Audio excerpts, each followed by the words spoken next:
Last ক্লাসে আমরা কোন সেকশন পর্যন্ত ছিলাম? সেকশন 21 না?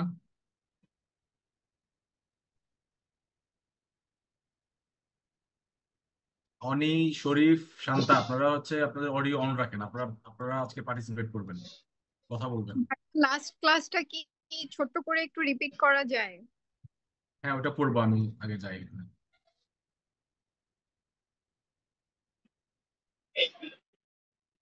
লাস্ট ক্লাসের একটা ছোট্ট নোট শান্তা গ্রুপে দিয়েছে, আপনারা ওটা একটু চাইলে দেখতে পারেন। লাস্ট ক্লাসটা আমরা লাস্ট ক্লাসের লাস্ট সেকশনটা আমরা দেখেছিলাম যে আনরেজিস্টার্ড কন্ট্রাক্ট, মানে যদি অনিবন্ধিত দলিল, সেখানে আমরা একটা দিয়েছিলাম, একটা নেমোনিক দিয়েছিলাম র, RAW। সেটা হইতে হবে রেজিস্টার্ড, হইতে হবে হচ্ছে অ্যামাউন্ট যেটা বাকি আছে সেটা দিয়ে দিতে হবে, আর একটা হচ্ছে রাইটিং হইতে হবে। এই তিনটা কন্ডিশন যদি ফুলফিল করে তাহলে আনরেজিস্টার্ড, সরি, তাহলে হচ্ছে কন্ট্রাক্ট ফর সেল, যেটা এই যে কন্ট্রাক্ট ফর সেল, এটাকে কোর্টে এনফোর্স করা যাবে, মানে বায়নাপত্র কোর্টে এনফোর্স করা যাবে। কন্ট্রাক্ট ফর সেল বায়নাপত্র, আর সেল হচ্ছে কবলা। এটা এটা একটু আপনারা একটু খেয়াল রাখবেন, কারণ পরীক্ষা অনেক সময় বাংলায় আসে তো। এটা হচ্ছে contract for sell, contract for sell, এটা হচ্ছে বায়নাপত্র। আর এটা হচ্ছে সেল, মানে হচ্ছে কবলা, মানে বিক্রয়। বিক্রয়, যেটার মধ্যে পার্থক্য আছে। তো আমাদের আইন বলছে যে আপনারা 2004 সালের আগে কন্ট্রাক্ট ফর সেল বা বায়নাপত্রকে রেজিস্ট্রেশন করা লাগতো না। বাট 2004-এর পরে এই যে এখানে সেকশন 21 ঢুকাইছে, আবার টিপি অ্যাক্টেরও একটা সেকশন ঢুকানো হয়েছে, আবার হচ্ছে রেজিস্ট্রেশন অ্যাক্টও সংশোধন করা হয়েছে। তিনও অ্যাক্টে সংশোধন করে বলা হয়েছে যে বায়নাপত্র যেটা, সেটাকেও এখন থেকে রেজিস্ট্রেশন করতে হবে। সো যদি কেউ কোর্টে যায় এবং সে যদি বায়নাপত্র মূল্য দাবি করে, তার বায়নাপত্র যদি, খেয়াল করেন, তার বায়নাপত্র যদি রেজিস্টার্ড না হয়, তার বায়নাপত্র যদি রিটেন না হয়, মানে কি, মানে লিখিত না হয়, এবং সে যে কোর্টে গেল সেখানে যদি সে বাকি অ্যামাউন্টটা যদি না দেয়, বাকি অ্যামাউন্টটা যদি না দেয়, এটাকে আমরা একসাথে করছিলাম র। বাকি অ্যামাউন্ট কিসের, আমি ওদিন উদাহরণ দিয়ে বুঝাইছিলাম। ধরেন এ বি এর কাছে একটা জায়গা বিক্রি করবে, এই জায়গাটা, এই জায়গাটার দাম হচ্ছে 15 লক্ষ টাকা। কত লক্ষ টাকা? 15 লক্ষ টাকা। তো এই যে এ হচ্ছে সেলার, বি হচ্ছে বায়ার, এ হচ্ছে বায়নাপত্র দাতা, আর বি হচ্ছে বায়নাপত্র গ্রহীতা। তো বি একে 3 লাখ টাকা দিল। কত লাখ টাকা দিল? 3 লাখ। তাহলে আর কত লাখ টাকা বাকি আছে? আর কত লাখ বাকি আছে? 13 লাখ। 13 লাখ। আরো 3 গেলে 12 লাখ না? আর 12 লাখ, হ্যাঁ। আরো 12 লাখ টাকা বাকি আছে। এখন পরবর্তীতে এই যে এ, সে কি করলো, একটা ফল করলো, সে সে এই জায়গা সে এই জায়গা এখন আর দিচ্ছে না, মানে এ ফল করছে। তো এখন বি কোর্টে যাবে, বি এখন কোথায় যাবে? কোর্টে যাবে। বি কোর্টে গিয়ে দেখাবে যে আমাদের মধ্যে একটা, যে আমাদের মধ্যে লিখিত লিখিত একটা বায়নাপত্র হয়েছে, মানে রিটেন, রিটেন আমরা সেটাকে রেজিস্টার্ড করেছি, মানে সাব রেজিস্ট্রার অফিসে গিয়ে সেটাকে আমরা রেজিস্টার্ড করেছি। এবং আমি তাকে 3 লক্ষ টাকা দিয়েছি, আগে সে নিয়েছে, এখন আরো আরো বাকি আছে 12 লাখ টাকা। এই 12 লাখ টাকা আমি আজকে কোর্টে জমা দিচ্ছি। এটা বলা হচ্ছে on the date of the filing of the suit, মানে মামলা করার দিন জমা দিতে হবে 12 লাখ টাকা দিল, মানে অ্যামাউন্ট। তো আমরা এটাকে সংক্ষেপে করছিলাম, রেজিস্টার্ড হইতে হবে, অ্যামাউন্ট, বাকি অ্যামাউন্ট দিতে হবে, আর রিটার্ন হইতে হবে। সংক্ষেপে হচ্ছে র, র। ঠিক আছে, এটা আমরা পড়ছিলাম। এটা খুবই ইম্পর্টেন্ট, এই 21-এর এ থেকে সবসময় কোশ্চেন আসে। এটা বার কাউন্সিলও আসে, তারপরে জুডিশিয়ারিতে আসে, ভাইভাতে আসে। কারণ এটার সাথে 3টা আইন জড়িত, এটার সাথে টিপি অ্যাক্ট জড়িত, রেজিস্ট্রেশন অ্যাক্ট জড়িত, এবং স্পেসিফিক রিলিফ অ্যাক্ট জড়িত। এবং সবখানে এই 3টা কথা বলা হচ্ছে। সেটা হচ্ছে whoever is going to court to claim on behalf of a বায়নাপত্র, তাকে অবশ্যই সেখানে দেখাতে হবে যে দিস বায়নাপত্র ওয়াজ রেজিস্টার্ড, দ্য বায়নাপত্র ওয়াজ ইন রিটার্ন ফর্ম, এবং যে টাকাটা বাকি আছে সেই টাকাটা সে কোর্টে জমা দিচ্ছে। মানে হি ইজ টোটালি, মানে মানে he is all out ready to buy the land. মানে আগে 3 লাখ টাকা দিয়েছিল, এখন 12 লাখ টাকা যেটা বাকি আছে সেটাও সে কোর্টে জমা দিয়ে দিচ্ছে। সো তখন এই যে যিনি সেলার, মানে এর আর কোনো অপশন থাকে না। তখন কোর্ট একে বলে যে দেখেন ভাই, আপনি তো তার সাথে চুক্তি করছেন, আপনি আগে তার থেকে 3 লাখ টাকা বায়না নিয়েছেন, এখন 12 লক্ষ টাকা সে দিতে, আপনাকে দিতে একদম উইলিং আছে। আপনাদের এটা রেজিস্ট্রেশন হয়েছে এবং এটা রিটার্ন ফর্মে আছে। So there is no way you can get out of it. আপনি এই বি কে এই জায়গাটা রেজিস্ট্রেশন করে দেন। তখন কোর্ট এটাকে স্পেসিফিকলি এনফোর্স করবে on favour of B. Clear হয়েছে? এটা বুঝা গেছে? ওকে, এখানে এগুলাই বলা হয়েছে যে ব্যালেন্স অ্যামাউন্ট, এই যে অ্যামাউন্ট, এটার আমরা বানাইছিলাম এ। তারপর এখান থেকে আমরা নিছিলাম হচ্ছে এই যে রাইটিং থেকে নিছিলাম হচ্ছে আমরা ডাব্লিউ। তারপরে আমরা এখান থেকে নিছিলাম হচ্ছে উম, বি। এখান থেকে আমরা রিটেন নিছিলাম আর কি, রিটেন ফর্ম, মানে লিখিত হতে হবে, যে শুরুতে আছে।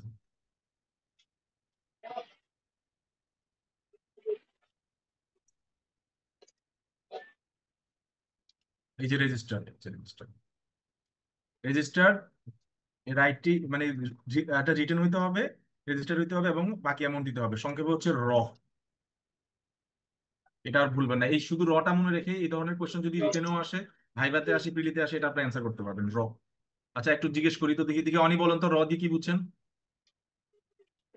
র দিয়ে বুঝেছি যে রেজিস্ট্রেশন করতে হবে, তারপরে হচ্ছে এতে হলো আপনার অ্যামাউন্ট। অ্যামাউন্ট, বাকি আছে আর কি। ডাব্লিউ হচ্ছে রিটেন থাকতে হবে।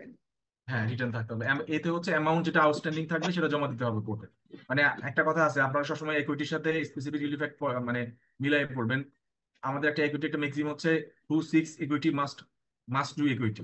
মানে যিনি বায়নাপত্র গ্রহীতা তিনি কোর্টে এসে বলছেন যে দেখেন মাননীয় আদালত, আমার সাথে তিনি জমিটি বিক্রি করবেন করবেন বলে চুক্তি করেছেন, এখন জমি দিচ্ছেন না, তো আমি সেই জমিটা চাই। তখন কোর্ট বলবে যে আপনি কি জমির বাকি টাকা দেওয়ার জন্য রেডি? তখন সে বলবে হ্যাঁ আমি রেডি, 12 লক্ষ টাকা নিয়ে আসছি। তার মানে who seeks equity must do equity, who seeks equity must come with clean hands. এখন আপনি যদি 12 লক্ষ টাকা না দেন বা দেওয়ার জন্য উইলিং না থাকেন, তখন কোর্ট বলবে যে ভাই আপনি তো রেজিস্ট্রেশন চাচ্ছেন কিন্তু আপনি নিজেও তো টাকা নিয়ে রেডি না বা টাকা দিতে চাচ্ছেন না, সো আপনাকে দেখাতে হবে যে you are also willing to do the equity.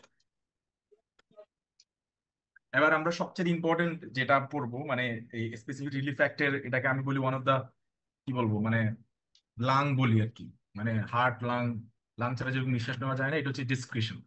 আমরা কোর্টে যখন বিচার করি আমরা এটাকে অনেক বেশি মূল্যায়ন করি, সেকশন 22।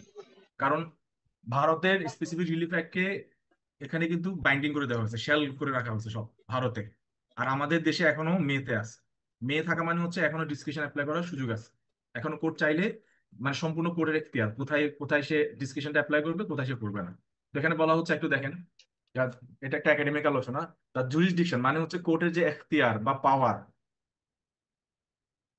স্পেসিফিক পারফরমেন্স, আমরা স্পেসিফিক পারফরমেন্সকে সংক্ষেপে বলবো এসপি, আমরা এতটা করবো না, শুধু বলবো যে যে এসপি দেওয়ার যে ক্ষমতা বা এই এখতিয়ার, সেটা হচ্ছে আদালতের বিবেচনাধীন। কি বিবেচনাধীন?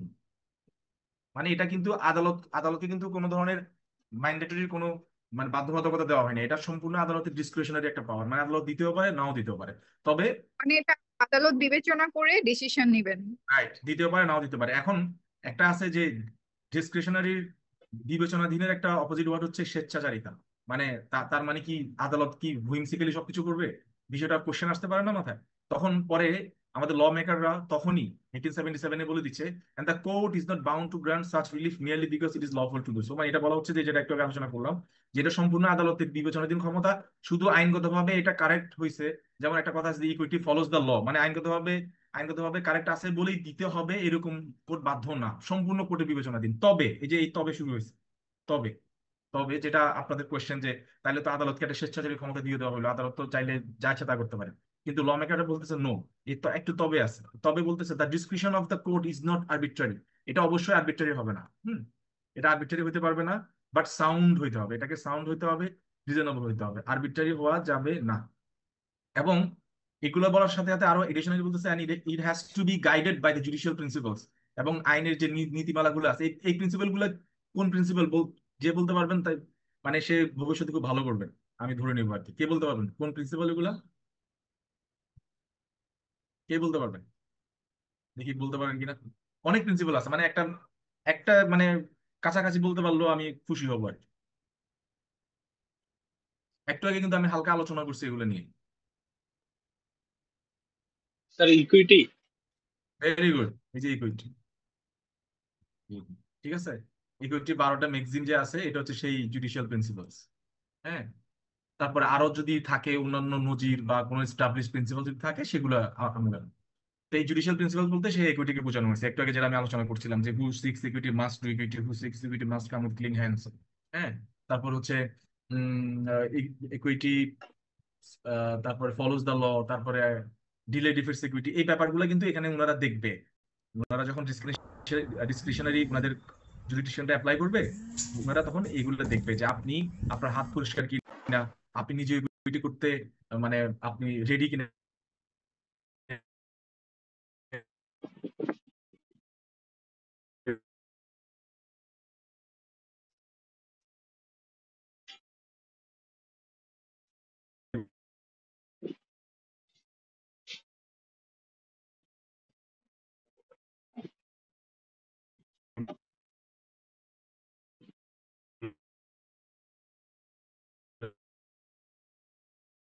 হ্যাঁ, এই ডিসক্রিশনারি পাওয়ারটা প্রথম কথা হচ্ছে আরবিট্রারি হবে না, এবং এটা অবশ্যই সাউন্ড এবং রিজনেবল হতে হবে, এবং guided by judicial principles. Judicial যে নীতিমালাগুলো আছে সেগুলো দ্বারা গাইডেড হবে, মিস গাইডেড হবে না। মানে খেয়াল করেন, গাইডেড এবং মিস গাইডের মধ্যে পার্থক্য আছে। গাইডেড মানে স্টাবলিশ প্রিন্সিপাল গুলোর সাথে যাইতে হবে, উল্টা উল্টা বিপরীত দিকে হাঁটবে না। এন্ড যদি এর পরও যদি কোনো ভুলভ্রান্তি হয়, কোর্ট অফ আপিল সেটাকে কারেক্ট করার সুযোগ থাকতে হবে। তাহলে এইগুলো হচ্ছে আমাদের এই সেকশন 22-এর মেইন বিষয়। এগুলা কে বলতে পারবেন? সেকশন এটা দেখে কে বলতে পারবেন? একটু বলুন তো দেখি।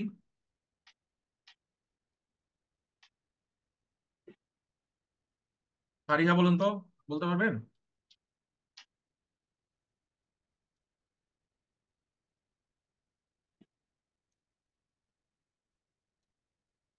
শান্তা বলুন তো, সেকশন 22-এর যে পাওয়ারটা, এই পাওয়ারটা কি রকম, কেমন নেচার, বা সেটা কিভাবে অ্যাপ্লাই করতে হয় একটু বলুন তো। সেকশন 22-এ কোর্টকে ডিসক্রিশনারি পাওয়ার দেওয়া হয়েছে, যেটা ভারতের তুলনায় বাংলাদেশে অনেক ফ্লেক্সিবল। ভারতে সবকিছু শ্যাল করে দেওয়া হয়েছে, আর আমাদের এখানে আদালতের হাতে অনেক বেশি কনসিডারেশনের জন্য রাখা হয়েছে। তবে এই হুম ডিসক্রিশনারি পাওয়ারটা আরবিট্রারি হবে না, সাউন্ড অ্যান্ড রিজনেবল হবে, guide by judicial principles. That means hmm principles or maxims of equity দ্বারা চালিত হবে, এবং কোনো ভুলভ্রান্তি হয়ে গেলে capable of correction by appeal থাকবে। Very good. মানে এখানে বলা হচ্ছে যে, হ্যাঁ, আদালতকে বলছে যে আপনারা আপনাদের জুরিডিকশনটা ডিসক্রিশনারি ওয়েতে অ্যাপ্লাই করবেন, বাট এটা কোনোভাবে আরবিট্রারি হবে না, এবং সেটা অবশ্যই সাউন্ড রিজনেবল হতে হবে। এবং আপনারা যখন কোনো রিজন লিখবেন, সেই রিজনগুলো লেখার সময় জুডিশিয়াল প্রিন্সিপাল গুলোকে অ্যাপ্লাই করবেন। এই জুডিশিয়াল প্রিন্সিপালস এর আলোকেই রিজনিং গুলো সেখানে দিবেন। হ্যাঁ, এবং এরপরও যদি ভুল ভ্রান্তি করেন, তাহলে তো সেটা কোর্ট অফ আপিল যেন সেটা কারেক্ট করতে পারে। রাইট, কোর্ট অফ আপিল যেন সেটা কারেক্ট। সো এখানে এটা আমি মনে করি ইট স্পিক্স ফর ইটসেলফ। মানে এখানে সবকিছু মোটামুটি চলে আসছে, এটা খুব কমন সেন্স। মানে এটাকে মনে হয় যেন খুব সেন্স ঠিক আছে। এরপরে আমরা দেখব, আমরা এখন নিচে দেখব যে তিনটা সার্কামস্টান্সেস, মানে তিনটা পরিস্থিতি যেখানে যেখানে দুইটা পরিস্থিতিতে কোর্ট হচ্ছে এসপি দিবে না। কি দিবে না? স্পেসিফিক রিলিফ দিবে না। দিবে না। একটাতে এসপি দিবে। তো আমরা এটাকে এটাকে সংক্ষেপে আমরা পড়ছিলাম, মানে মুখস্থ রাখার জন্য পড়বো HUL, হাল বা হাল বা হুল বা যেভাবে আপনারা বলেন। এই যে হুল ফোটায় না মৌমাছি, হুল ফোটাইলে কিন্তু অনেক কষ্ট হয়, এটা অনেক ধরনের এই যে হার্ডশিপ হয়। হ্যাঁ, তো আমরা এই যে এখান থেকে এইচ দিয়ে পড়বো হচ্ছে হার্ডশিপ। আপনারা লেখেন সবাই খাতা কলম নিয়ে। ইউতে হচ্ছে আনফেয়ার অ্যাডভান্টেজ, আর এল এ হচ্ছে লস। জাস্ট এই তিনটে জিনিস মনে রাখেন, আমরা সামনে আগাচ্ছি। সবাই লিখে ফেলেন, হুল বা হাল যে যেভাবে পারেন লিখে রাখেন। আনফেয়ার আনফেয়ার অ্যাডভান্টেজ মানে আনফেয়ারের বাংলা কি হয়? অন্যায্য, অন্যায্য সুবিধা। And last one loss. Loss is equal to loss. আচ্ছা, এসপির জন্য মামলা কে করে? স্পেসিফিক রিলিফের জন্য মামলা কে করে? বাদী তো করে, তাই না? বাদী করে না? তো বাদী করলে প্রথম দুইটাতে বাদীকে দিবে না। কাকে দিবে না? বাদীকে দিবে না। বাদীকে দিবে না। তার মানে বাদী দুইটা সিচুয়েশনে পাবে না, একটা সিচুয়েশনে পাবে। এই যে এসপি দিবে না মানে কাকে দিবে না? বাদীকে দিবে না। তার মানে সেকশন 22-এ যে তিনটে সিচুয়েশনের কথা বলা হয়েছে, এখানে দুইটা সিচুয়েশনে কে জিততেছে? বিবাদী জিতবে বা বাদী হারবে। একটা সিচুয়েশনে বাদী জিতবে, এভাবে করে মনে রাখবেন আর কি, অনেকভাবে ঘুরে ফিরে বলা যায়। তো আমরা চলো সিচুয়েশন গুলো দেখে নিই। একটা হচ্ছে, প্রথম হচ্ছে, আমরা এখানে ওই যে একদম সরাসরি সেকশন বাই সাবসেকশন বাই গুলো মনে রাখার দরকার নেই, জাস্ট রুলিংটা মনে রাখলেই হবে, মানে নিয়মটা মনে রাখলেই হবে। এই জন্য অনেক সময় দেখবেন নেমোনিক গুলো একটু উল্টাপাল্টা হবে, এতে কোনো সমস্যা নেই, কারণ আমাদের জাস্ট জানলেই হবে যে সিচুয়েশন গুলো কি কি।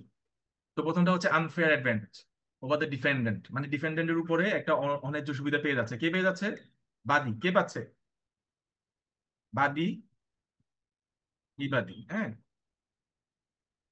ধরেন বাদী একটা সুবিধা পেয়ে যাচ্ছে, বিবাদী অসুবিধার মধ্যে পড়তেছে। তো এই যে, কিন্তু এই সুবিধাটা কি? আনফেয়ার। সুবিধাটা কি? আনফেয়ার। একটা জিনিস মনে রাখবেন। আনফেয়ার। হ্যাঁ, এই লর্ড লর্ড ডেনিংকে আমার খুব ভালো লাগে এই কারণে, উনি হচ্ছে মানে খুব কমন সেন্স অ্যাপ্লাই করে বিচার করতো। উনি বলতো মানে যেটা আনফেয়ার ওইটাই আমি এনফোর্স করব না। ওই যে গত গত ক্লাসে আমরা একটা উদাহরণ দিয়েছিলাম যে আমরা বলেছিলাম যে 2012 সালে আমরা পুনে গিয়েছিলাম টটলো মুড কোর্ট কম্পিটিশনে পার্টিসিপেট করার জন্য। তো সেখানে আমরা এই এই একটা শব্দ নিয়ে আসছিলাম যে মানে বলছিলাম যে কোর্টকে যে আপনারা যে স্টিপুলেশন দিয়েছিলেন যে অ্যাকশিও ম্যাক্সং যে গায়ক তাকে তার সাথে যে কন্ট্রাক্টটা হয়েছিল আইপিএল অথরিটি, সেখানে সে যে বলা হচ্ছে যে সে এমন কোনো কিছু খেতে পারবে না যাতে যাতে তার গলা নষ্ট হয়, গান গাইতে না পারে। তো এটা কাইন্ড অফ আনফেয়ার মনে হচ্ছে, মানে একটা লোককে আপনি খাবার দাবার থেকে একদম মানে খাবারের যে একটা স্বাধীনতা সেখান থেকে তাকে বঞ্চিত করছেন। তো এই যে ফেয়ার শব্দটা, ফেয়ারনেস শব্দটা সেখানে আমরা ইউজ করছি, ফেয়ারনেস। একটা কথা আছে, আইনে যখন আপনি আইনগতভাবে লিগালি বা অন্য কোনো ভাবে যদি কোনো শক্তি না পান, তখন সেখানে নৈতিক জায়গাগুলো একটু একটু মানে এক্সপ্লোর করার জায়গা থাকে। তো সেখানে এই একটা শব্দ দিয়ে খেলা যায়, সেটা হচ্ছে ফেয়ারনেস। আপনি ধরেন সবকিছু আইন আইন অনুযায়ী ঠিক আছে, তারপরে যদি আপনি বলেন যে স্যার এরপর আমার কাছে মনে হয় এটা ফেয়ার না, কি না? ফেয়ার না। ফেয়ার না, এটা দিয়ে কিন্তু তখন কোর্টের কি এখতিয়ারকে ব্যবহার করা যায়। আর যেহেতু সেকশন 22-এ বলাই হচ্ছে যে এটা ডিসক্রিশনারি পাওয়ার, আদালতের স্বেচ্ছাধীন, তখন স্বেচ্ছাধীন যেহেতু সেখানে এই সমস্ত ওয়ার্ড দিয়ে আদালতকে প্রভাবিত করা যায় তাই রায় দেওয়ার ক্ষেত্রে। যদি বলা যায় যে মাননীয় আদালত, হ্যাঁ সবই মানলাম বাট কন্ট্রাক্টটা ফেয়ার মনে হচ্ছে না, কন্ট্রাক্টটা আনফেয়ার মনে হচ্ছে, মনে হচ্ছে যে কন্ট্রাক্টটা বাদীকে একটা আনফেয়ার সুবিধা দিচ্ছে, তাহলে আমাদের আর্জি হচ্ছে এই কন্ট্রাক্টটা যেন এসপি না দেওয়া হয়। তখন কোর্ট যখন আসলে দেখবে হ্যাঁ আসলেই তো যে প্লেইনটিফ সে এই মানে কন্ট্রাক্টে একটা আনফেয়ার অ্যাডভান্টেজ পেয়ে যাচ্ছে ওভার দ্য ডিফেন্ডেন্ট, তখন আদালত কি করবে? প্লেইনটিফকে এসপি দিবে? আদালত হচ্ছে বিবেচনা করবে, তারপরে তার সিদ্ধান্ত হ্যাঁ, হচ্ছে। এখানে ওই যে বলা হচ্ছে দেখেন হ্যাঁ। কি বলতেছে, নট, ওই উপরে লেখা আছে, এই যে এখানে লেখা আছে নট টু, কি লেখছে? Not to not decree, true. মানে সেখানে স্পেসিফিক রিলিফ দিবে না। ক্লিয়ার? তাইলে তাইলে প্রথমটা কি পাইলাম আমরা? যেখানে বাদীকে একটা আনফেয়ার অ্যাডভান্টেজ দেওয়া হবে ওভার দ্য ডিফেন্ডেন্ট, মানে বাদীকে একটা আনফেয়ার অ্যাডভান্টেজ দিয়ে দিচ্ছে ডিফেন্ডেন্টের উপরে, সেখানে আদালত স্পেসিফিক রিলিফ দিবে না। তো আমরা উদাহরণ চলে যাই।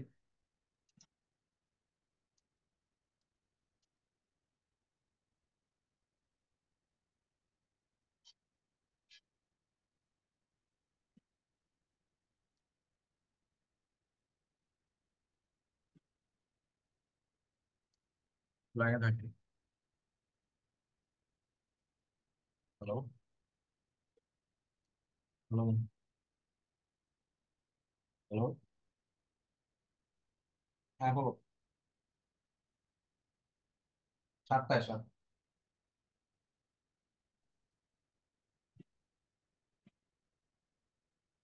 আমরা একটা উদাহরণ দেখি।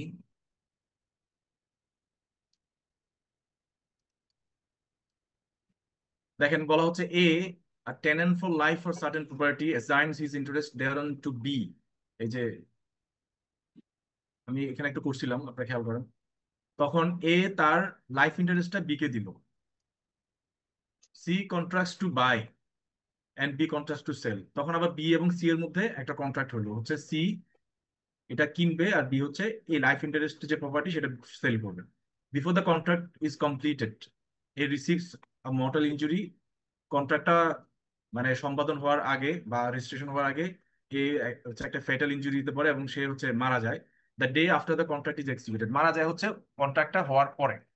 এ receives a mortal injury from the effects of which he dies the day after the contract is executed, মানে যেদিন কন্ট্রাক্টটা হয়েছে তার পরের দিন হচ্ছে এই মারা গিয়েছে। If B and C are equally ignorant or equally aware of the fact, যদি বি এবং সি দুজনই এই বিষয় সম্পর্কে আইদার জানে অথবা আইদার জানে না অথবা তারা জানে, B is entitle to specific performance of the contract, তখন বি এটার এসপি পাবে। If B knew the fact, আর যদি বি জানতো যে হ্যাঁ এই এর আগের দিন হচ্ছে মানে কি বলে পরের দিন হচ্ছে এ মারা গেছে, যদি এটা বি জানতো, এন্ড সি ডিড নট, এবং সি যদি না জানতো, তাহলে বি কে এটা রিফিউজ করা হবে। এটা খুবই মানে আমরা বলবো যে এটা ফেয়ার একটা বিষয়। একটা জিনিস খেয়াল করেন, দুজনই জানতো অথবা দুজনই জানতো না, তাইলে কারো কোনো সমস্যা না। বাট একজন জানতো আরেকজন জানতো না, তখন একটা আমরা সবসময় ফ্রড ফ্রড কাকে বলে বলেন তো? ফ্রড হচ্ছে, ফ্রড কাকে বলে এক কথায় কি? Concealment of fact. কি? কনসিলমেন্ট অফ মানে কোনো কিছুকে গোপন করা। তাইলে এই যে মারা গেল, মানে এই যে লাইফ ইন্টারেস্টটা যে এটা তো বুঝতে পারছেন। মানে এ একটু হ্যাঁ আবার একে দেখাই, এটা খুবই ইজি, পেছানোর কিছু নেই। ধরেন এ এর সাথে বি এর একটা চুক্তি হইলো, একটা লাইফ ইন্টারেস্ট দিল, তো বি আবার সি এর সাথে চুক্তি করলো। তাহলে যে সি এর যে কন্ট্রাক্ট এটা এনফোর্স করতে হলে এ কে লাগবে না? একে লাগবে হ্যাঁ না? একে জীবিত থাকতে হবে না? বাট হুম কন্ট্রাক্টের পরের দিন এ মারা গেছে, এ হয়ে কি হয়ে গেছে? এ মরে গেছে। এখন মারা আপনাদের কমন সেন্সে জিজ্ঞেস করেন, যদি এটা সেল করতেছে কে? বি সেল করতেছে সি এর কাছে, রাইট? বি যদি জানতো, হ্যাঁ বি যদি জানতো যে এই মারা গেছে, তাহলে বি যদি কোর্টে আসে আপনি কি বি কে এসপি দিবেন? না কারণ বি জেনেও এটা নিজের কাছে গোপন রাখছে, ফ্রড করছে। এই জন্য হ্যাঁ বলা হচ্ছে এটা কি করা হবে, বি কে স্পেসিফিক পারফরমেন্স দেওয়া হবে না, রিফিউজ করা হবে। ক্লিয়ার? বুঝছেন এটা? হ্যাঁ বুঝতে পেরেছি। আর যদি বি এবং সি দুজনেই জানতো, তাহলে তো দুজনেই জেনেই করছে, নোটিশ ছিল, তাহলে কোনো সমস্যা নাই। অথবা দুজনেই যদি না জানতো তাতেও সমস্যা নাই। কিন্তু একজন জানে, মানে বি যদি জানে, তাহলে বি ইচ্ছাকৃত ভাবে যে B knew the fact and C did not, খেয়াল করেন, বি জানতো বাট সি জানতো না, তখন আমাদের কমন সেন্স কি বলে যে বি যদি জানতো, জেনে সেটা সে গোপন করছে, মানে সে ফ্রড করছে। তো সবসময় মনে রাখবেন, এটা খাতার মধ্যে লিখেন দুইটা লাইন, ফ্রড ভিশিয়েটস এভরিথিং, মানে ফ্রড সবকিছু শেষ করে দেয়। মানে আপনারা যখন কোথাও কোনো মামলাতে ফাইট করবেন বা কোনো কিছু কোনো জাজ হবেন বিচারক হবেন, ফ্রডের যদি কোনো উপাদান পান, সেখানে আপনারা সাথে সাথেই সে মামলা শেষ করে দিতে পারবেন, মানে সেখানে কোনো রিলিফ দিবেন না। আর আরেকটা লেখেন, কনসেন্ট লিগালাইজেস এভরিথিং, কনসেন্ট সবকিছুকে লিগাল করে দেয়। এই দুইটা লাইন লিখবেন, এগুলো কিন্তু জুডিশিয়াল প্রিন্সিপাল, যেটা একটু আগে আমরা ওই যে উপরে পড়ছিলাম যে ডিসক্রিশনারি পাওয়ার অ্যাপ্লাই করতে হলে জুডিশিয়াল প্রিন্সিপাল দ্বারা গাইডেড হতে হবে। এগুলো হচ্ছে সেই জুডিশিয়াল প্রিন্সিপালস। নাম্বার ওয়ান হচ্ছে ফ্রড ভিশিয়েটস এভরিথিং, মানে ফ্রড সবকিছু শেষ করে দেয়। আর কনসেন্ট লিগালাইজেস এভরিথিং, কনসেন্ট সবকিছুকে লিগাল করে দেয়।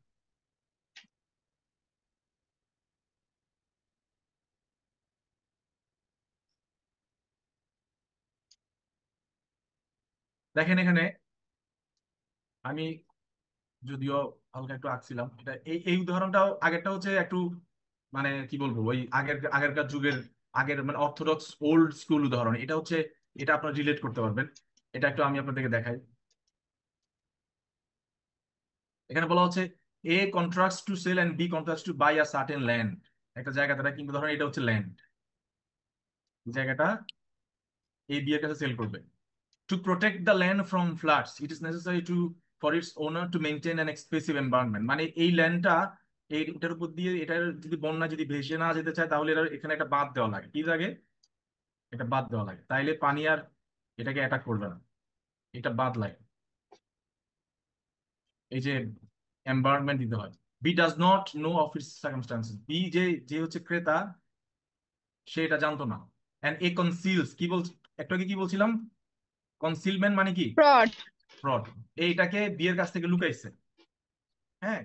তো এখন এরপরে কি হয়, মানে এরপরে ধরেন বি জানছে, বি বলতেছে ভাই আপনি যে আমার কাছে জমিটা সেল করলেন, এই জমিটা তো মানে মানে যদি টিকে রাখতে হয় আমাকে অনেক বড় একটা বাঁধ দিতে হবে, আপনি তো এটা আমাকে বলেন নাই, আমি তো এটা কিনে ঠকে গেলাম। তখন স্বাভাবিকভাবেই বি বাকি টাকা দিবে না। বাকি টাকা না দিলে এ কোথায় যাবে? হ্যাঁ থানায় যাবে, সিভিল মামলা করতে থানায় যাবে, কোর্টে যাবে। কোর্টে যাবে। এ যাবে কোর্টে, তাহলে এ হচ্ছে বাদী। এ কি? বাদী বা প্লেইন্টিফ। বি তখন কি হয়ে যাবে? বাজে বি হয়ে যাবে ডিফেন্ডেন্ট বা বিবাদী। তাহলে আমরা একটু আগে পড়লাম যে কাকে কাকে এসপি দেওয়া হবে না, মানে কাকে, এই যে লেখা আছে নট টু ডিক্রি, এই যে এখানে লেখা, প্লেনটিফকে দিবে না, কাকে দিবে না? প্লেনটিফকে। প্লেইন্টিফ কি দেবে? এই দেখেন নট টু ডিক্রি, কি আছে নট টু ডিক্রি। কেন দিবে না প্লেইন্টিফকে? কারণ প্লেইন্টিফ কি করছে? প্লেইন্টিফ কি করছে? কনসিলস ফ্রড করছে। কি করছে? সে হ্যাঁ, এই যে এখানে যেটা, কনসেন্স এখানে যে করেছে একটা বাদ সেটা ছিল, জানায়নি। হ্যাঁ এটা বি কে সে বলে না, এই জন্য এই এই যে উদাহরণটা, এটাকে আপনারা 3 স্টার দিয়ে রাখেন, এটা রিটেনে ভাইভাতে বা প্রিলিতে আসবে এই উদাহরণ। অন্য কোনো ভাবে আসতে পারে, অন্য কোনো ভাবে আসতে পারে। স্যার এবার বারের প্লেটে এরকম একটা চলে আসছিল যে ফ্রস্ট ব্রিচেস এভরিথিং, এটা এভিডেন্সের কোথায় আছে? 44 এ ছিল, হ্যাঁ হ্যাঁ, এই যে এটা চলে আসছে। এগুলাই মাথায় রাখবেন। শুধু শুধু আজকে স্পেসিফিক রিলিভ অ্যাক্ট পড়ার সময় না, এই ফ্রডের বিষয়টা সবখানে আছে। এটা পেনাল কোডে আছে, এটা লিমিটেশন একটা আছে, এটা স্পেসিফিক রিলিভ একটা আছে, টিপি একটা আছে, রেজিস্ট্রেশন একটা আছে, সবখানে আছে। তো এটা মাথায় রাখবেন। এই কনসিলমেন্ট ফ্রড, ফ্রড হচ্ছে কনসিল করা কোনো কিছু, কনসিল করা হচ্ছে ফ্রড। এরপর দেখেন এখানে এই ধরনের যদি উদাহরণ আসে একটু আমরা পেঁচাই যাই, বাট আমি আপনাদেরকে ইজি করে দিচ্ছি। As property is put to auction, মানে এটা হচ্ছে এর প্রপার্টি। হ্যাঁ, এটা নিলামে উঠছে। আপনারা আমার লেখা না বুঝলে বললেন। As property is put to auction, B request C as attorney to bid for him. B হচ্ছে সি কে রিকোয়েস্ট করলো যে সি হচ্ছে কার কার অ্যাটর্নি, এর এর অ্যাটর্নি, এই জমিটা হচ্ছে কার, এর। আর এর বি হচ্ছে এমনি নর্মাল একটা লোক, বি হচ্ছে ধর নর্মাল একটা লোক। আমরা এখানে ধরবো হচ্ছে বি হচ্ছে বাদী, বি কে বাদী, বাদী সি, সি হচ্ছে এর লয়ার।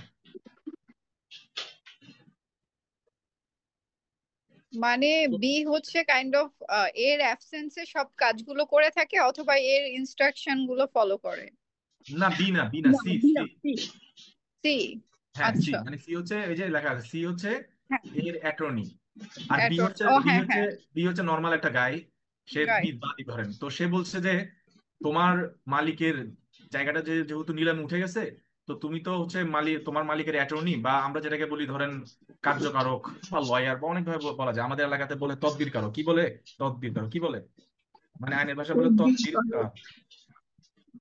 বলে যে তুমি তুমি বিট করো, মানে তুমি, মানে আমার এই যে বিয়ের পক্ষ attorney to bid for him, মানে বলা হচ্ছে তুমি আমার তার পক্ষ থেকে বিট করো। C does this inadvertently and in good faith. C এটাকে একদম খুবই সরলভাবে এবং সরল বিশ্বাসে এটা সে নিয়েছে, মানে বিট করছে। দ্য পার্সনস প্রেজেন্ট, এই যে এখানে অনেকগুলো লোক আছে দেখেন, 1 2 3 4 5 6, এরা কিন্তু বিডার, এরাও কিন্তু আসছিল, এরাও কিন্তু বিয়ের সাথে আসছে, খেয়াল করছেন? এরাও বিয়ের সাথে আসছে। এখন আমি আর উদাহরণে হ্যাঁ যাবো না, হ্যাঁ, আমি এখন সেকশন পড়বো না, সরি এক্সাম্পল, আমি আপনাদেরকে বলবো এর সম্পত্তি নিলামে উঠছে, বি, এরা হচ্ছে ধরেন জি, এরা পি, টি, ও, কিউ, মানে এরা বিভিন্ন ধরনের মানুষ। এ বি, সিও এদের সাথে এখানে যুক্ত হয়েছে। হ্যাঁ, তো বি সি কে বললো যে তুমি এর পক্ষ থেকে বিট করো। এখন এই যে এরা সবাই সি কে চিনে না? অবশ্যই চিনে। তারা বলতেছে আচ্ছা এর সম্পত্তি তাহলে সি এর মাধ্যমে নিচ্ছে, তো সি তো এর কি, সি এর লয়ার না, লয়ার। লয়ার। তো তার মানে হচ্ছে এখানে একটা ফাইজলামি হইতেছে আর কি। মানে ওর বিডিং বাড়ায় দিচ্ছে সি কে দিয়ে। হ্যাঁ হ্যাঁ, এখানে একটা ফাইজলামি হইতেছে, বা একটা অল্প দামি দিয়ে দিবে এই টাইপের কিছু। তো the lot is knock down to B at a low price, তখন এই বি কে খুবই কম দামে এটা দিয়ে দেওয়া হলো। খেয়াল কর, এখান থেকে আসি। The person present seeing the vendor's attorney bidding, বিডিংটা কে করতেছে, বিডিংটা কে করতেছে, সি বি করতেছে। করছে, বি, সি সি সি কার লয়ার, এর লয়ার। এর লয়ার, এর লয়ার। মানে তো তার মানে বাকি যে যারা আছে, সি কার কার জন্য করতেছে এটা, এর জন্য করছে। এর জন্য করতেছে। তো বাকি যারা আছে সবাই সবাই বুঝে গেছে না যে এখানে একটা সিন্ডিকেট হয়ে গেছে, হ্যাঁ বুঝে হ্যাঁ, গেছে না এখানে সিন্ডিকেট হয়ে গেছে, যেটা হয় আর কি। তো বলতেছে that he is a mere puffer and ceases to compete. এখানে দেখেন seeing the vendor's attorney bidding thing that, তার মানে অ্যাটর্নি সি এর সরি এর অ্যাটর্নি যখন এটা বিট করতেছে, তখন তারা বুঝে গেছে যে এখানে ঝামেলা আছে। The lot is knock down to B at a low price, তখন এই বি কে এটা খুবই কম দামে দিয়ে দেওয়া হচ্ছে। Specific performance of the contract should be refuse to B.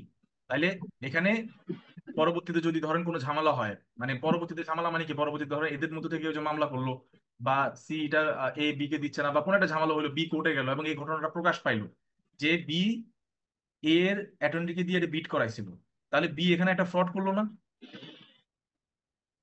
যে হ্যাঁ লো প্রাইসে যে নিল? কারণ বাকি সবাই চলে গেছে না এদেরকে দেখে। খেয়াল, এটা বুঝেন নাই আপনারা? স্যার ক্লিয়ার এটা? হ্যাঁ, মানে বাকি যারা নিলাম কিনতে আসছে, তারা যখন দেখলো যে এর লয়ারই বিট করতেছে, তখন সবাই ধরে নেবে যে এখানে সবচেয়ে কম দামে এটা কি করা হবে, বিট করা হবে। তারা ভালো দাম পাবে না, বাকি সবাই চলে গেছে না, হ্যাঁ, বিকে দিচ্ছে না লো প্রাইসে। তো এখানে যে বি লো প্রাইস এটা কিনলো, আনফেয়ার একটা একটা সুবিধা সে নিল সি এর মাধ্যমে, বি কে কি এখন এসপি দেওয়া হবে? না। এটাই এটাই বলা হচ্ছে।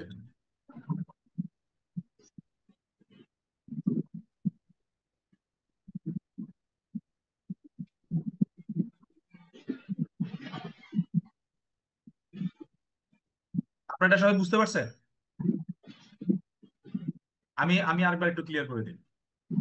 খেয়াল করেন, সম্পত্তিটা হচ্ছে এ এর, সি হচ্ছে এ এর লয়ার, বি সি কে বললো তুমি এটা বিট করবা, কি করবা, তুমিও নিলামে দাঁড়াবা।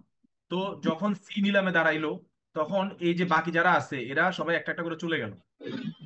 কেন চলে গেছে বলুন তো? কেন চলে গেছে? যে এর লয়ারই তো এটা বিট করতেছে, তার মানে তারাই নিয়ে যাবে। তো চলে যাওয়ার কারণে এখানে তো আর কেউ দাম হাঁকাই নাই, তার মানে এই জমিটার যদি দাম থাকে তখন ধরেন আহ এটা এই জমির দাম যদি থাকে তখন 100 টাকা, এটা এটা তখন কেউ যখন আর নাই, তখন বি বলতেছে আমি 70 টাকা দিব, আমাকে দিয়ে দাও। তখন সে 70 টাকা নিয়ে গেছে। বিষয়টা খেয়াল করছেন? স্যার ক্লিয়ার কিন্তু এটা? স্যার আমি বলি, কিন্তু হ্যাঁ বলেন, আপনার বলেন। আহ, একটা নিলাম হচ্ছে এর প্রপার্টি নিয়ে। তো এখানে র্যান্ডমলি সবাই আসছে, বিও আসছে। তো বি এসে এর অ্যাটর্নিকে বললো যে আমার হয়ে তুমি বিট করো। হুম তো হুম ইউজুয়ালি সি কে সবাই জানে যে সি হচ্ছে এর অ্যাটর্নি। তো হুম সবাই বি কে, ওদের বি নিয়ে কোনো ধারণা নাই। তো ওরা ভাবছে যে এর নিজের প্রপার্টি ও সি কে দিয়ে বিট করাচ্ছে, দ্যাট মিনস ও নিজে ওর প্রাইসটাকে হাই করতে যাচ্ছে, মানে বিট এ হয়তো বা আরো হায়ার প্রাইস বলবে। তো বাকিরা ভাবলো যে এখানে একটা স্ক্যাম হবে, আমরা বিট করবো না, আমরা চলে যাচ্ছি। আমরা চলে যাই, রাইট। হ্যাঁ, তো তখন বি বললো যে ঠিক আছে, যেহেতু এখানে প্রাইস উঠেনি, আমি একটা প্রাইস বলে দিচ্ছি, এবং লয়ার একটা প্রাইসে এই নিলাম ফিক্সড হয়ে যায়। তো এখন বি যদি যায় যে এর এগেনস্টে যে আমি এখন প্রপার্টি তুমি আমাকে দিয়ে দাও, তখন এ বলতে পারবে যে এখানে একটা স্ক্যাম ছিল, বি স্ক্যাম করেছে, বি আমার অ্যাটর্নিকে দিয়েই হচ্ছে বিট করেছে, যে কারণে বাকি যারা বিডার ছিল ওরা চলে গিয়েছে। তো বি এখানে একটা আনডিউ অ্যাডভান্টেজ পাচ্ছে। তো কোর্ট এখানে ওকে স্পেসিফিক রিলিফ দিবে না। Good, very good. আর এখানে সি এর কাজটাকে আমরা কোশ্চেন করবো না, কারণ আমাদের এক্সাম্পলই বলে দিচ্ছে যে সি কাজটা করছে গুড ফেথে। কিভাবে করছে? গুড ফেথে। গুড। গুড ফেথে করছে। মানে সি হয়তো বি এর যে একটা কনস্পিরেসি প্ল্যান, স্ক্যাম প্ল্যান, এটা সে বুঝে নাই। ওকে, এবার এখানে যে লাস্টটা দেখেন যে where the performance of the contract would involve some hardship. এই যে আমরা যে এইচ এর কথা বলছিলাম না, এই হার্ডশিপের কাজ যদি ইনভলভ থাকে যে বিবাদী যদি এই কন্ট্রাক্টটা পারফর্ম করতে যায়, তাহলে বিবাদীর উপরে একটা হার্ডশিপ মানে চলে আসে। তো তখন সেখানে, এবং এই হার্ডশিপটার উদাহরণ দুটো, একটা হচ্ছে হার্ডশিপ থাকতে হবে, আরটা হচ্ছে এই ডিফেন্ডেন্ট সেই হার্ডশিপটা আগে ফোর্সই করতে পারে নাই, মানে সে এটা আগে দেখে নাই, বুঝে নাই। এই দুইটা অনুমান করতে কন্ডিশন পারেনি। অনুমান করতে পারে নাই। যদি এই দুইটা কন্ডিশন ফুলফিল করে, তাহলে সেখানে বাদীকে কি দেওয়া হবে না, সেখানে বাদীকে ডিগ্রি দেওয়া হবে না। দেওয়া হবে না। এটা একটা উদাহরণ আমি দেই। উদাহরণ এখানে নিচে আছে, দেখেন।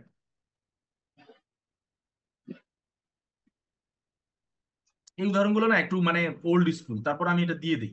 এটা একটু বুঝি, কারণ পরীক্ষা চলে আসলে আপনারা তখন কি করবেন। বলা হচ্ছে A is entitle to some land under his father's will, মানে এটা একটা ল্যান্ড, এ তার বাবা ধরেন জি মারা গেছে, একটা উইল করে দিয়ে গেছে।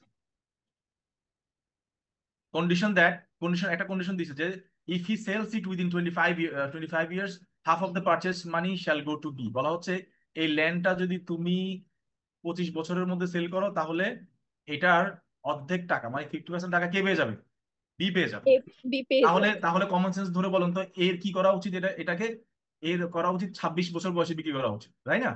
হ্যাঁ। তাইলে তাইলে তো আর 50% প্রফিট বিয়ের কাছে যাবে না। বাট এই কি করলো, ভুলে এটাকে 25 বছরের আগেই কি করে দিল, সেল করে দিল। তাহলে সেল করার কারণে 50% প্রফিট কার কাছে চলে যাচ্ছে? বিয়ের কাছে চলে যাচ্ছে। তাইলে এটা এটা এখন এর উপর একটা হার্ডশিপ হয়ে যাচ্ছে না? হ্যাঁ। এই জন্য এই হার্ডশিপ হওয়ার কারণে পরবর্তীতে যদি বি আয়সা যদি কি করে, মানে মামলা করে, অথবা যার কাছে জমিটা সেল করতেছে সে যদি এসে মামলা করে, এবং সেখানে যদি এই জিনিসটা দেখানো হয় যে উইলে ছিল এরকম যে 25 বছরের মধ্যে সেল করলে টাকাটা 50% টাকা এর হাত থেকে চলে যাবে, তখন কোর্ট বলবে যে না, বাবা যখন একটা সন্তানকে উইল করে তখন উইলের সম্পূর্ণ সুবিধা তাকেই দেওয়ার জন্য তো উইল করে, তাই না? তো তখন বলবে যে না, আমরা এটা এনফোর্স করবো না, এই কন্ট্রাক্টটা আমরা এনফোর্স করবো না। এটাই বলা হচ্ছে, দেখেন। He is entitled to some land under his father's will on condition that if he sells it, sorry, if he sells it within 25 years, half of the purchase money shall go to B. এটা একটা কারণ থাকতে পারে, মানে সে হয়তো বলতে পারে যে যাতে করে 25 ইয়ার্স ধরে সেটা সেল না করতে পারে, যাতে করে 25 ইয়ার্সে সেখানে কোনো ভালো প্রতিষ্ঠান হয় বা সেটার ভালো ভ্যালু বাড়ে, এরকম মানে এটাকে কাইন্ড অফ রেস্ট্রিক্ট করা হচ্ছে আর কি ট্রান্সফারটা। সেটা তাদের উদ্দেশ্য, কেন তারা করছে তারা জানে। তো বলা হচ্ছে যদি 25 ইয়ার্স এর মধ্যে সেল করে তাহলে হাফ দ্য পারচেজ মানি, মানে পারচেজ মানির অর্ধেক 50% কার কাছে চলে যাবে? বিয়ের কাছে চলে যাবে।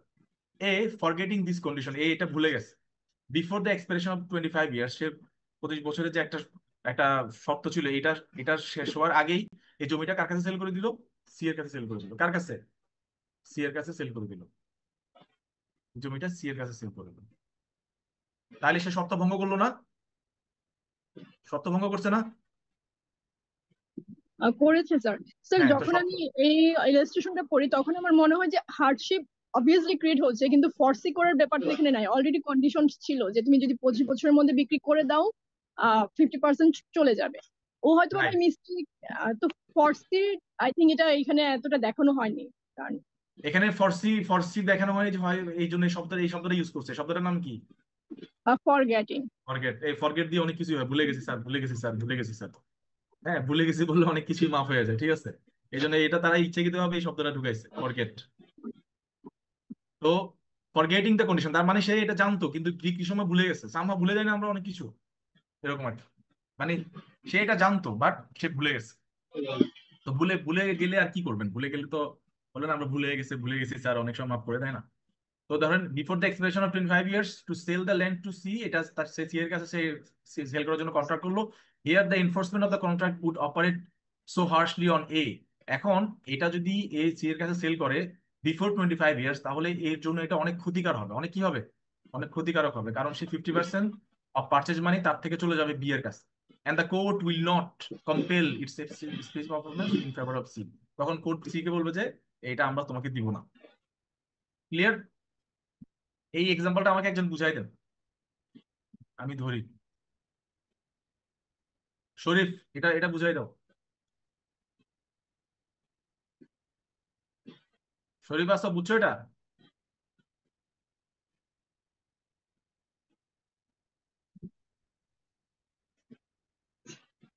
আচ্ছা, শরীফ মনে হয় শুনতে পাচ্ছে না।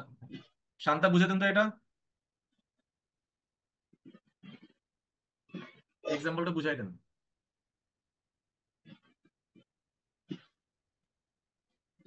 শান্তা আছেন? না বুঝলে বলে, না বুঝলে আমি এবার বুঝাই দিচ্ছি। ভাইয়া আমি বলবো। হ্যাঁ হ্যাঁ, ইফাত বলো, সামনে বলো। আচ্ছা ভাইয়া, এখানে হচ্ছে একটা ল্যান্ড যেটা হচ্ছে গিয়ে বি কে এ কে দেয়া হয়েছে। এখন কন্ডিশন ছিল যে 25 বছরের মধ্যে এটা সেল করা যাবে না। রাইট। যদি সেল করা হয় সেক্ষেত্রে প্রপার্টি 50% হচ্ছে বি এর কাছে চলে যাবে। চলে যাবে।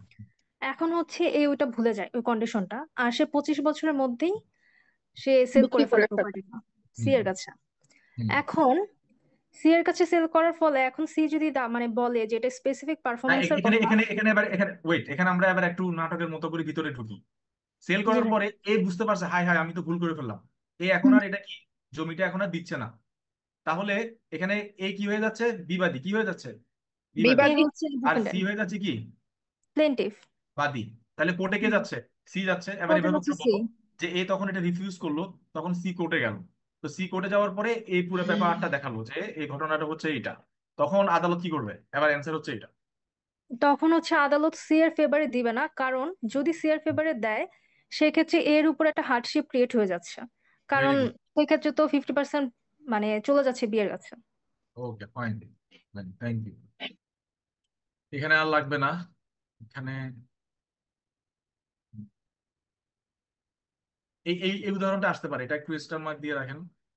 মানে এগুলো প্যাচার্নের উদাহরণ তো এগুলো দিতে পারে। এটা আমি এখানে অলরেডি এঁকে দিছি, সেটা হচ্ছে আমি দেখাই। এ বি এর কাছে একটা জমি সেল করছে এবং বি কে মানে এখানে বি কি করছে, একটু চালাক, বি চালাকি করে যে কন্ট্রাক্টে একটা লাইন ঢুকেছে। লাইনটা হচ্ছে কি দেখেন, shall not be obliged to define its boundary. হ্যাঁ, বি এটা ঢুকাইছে।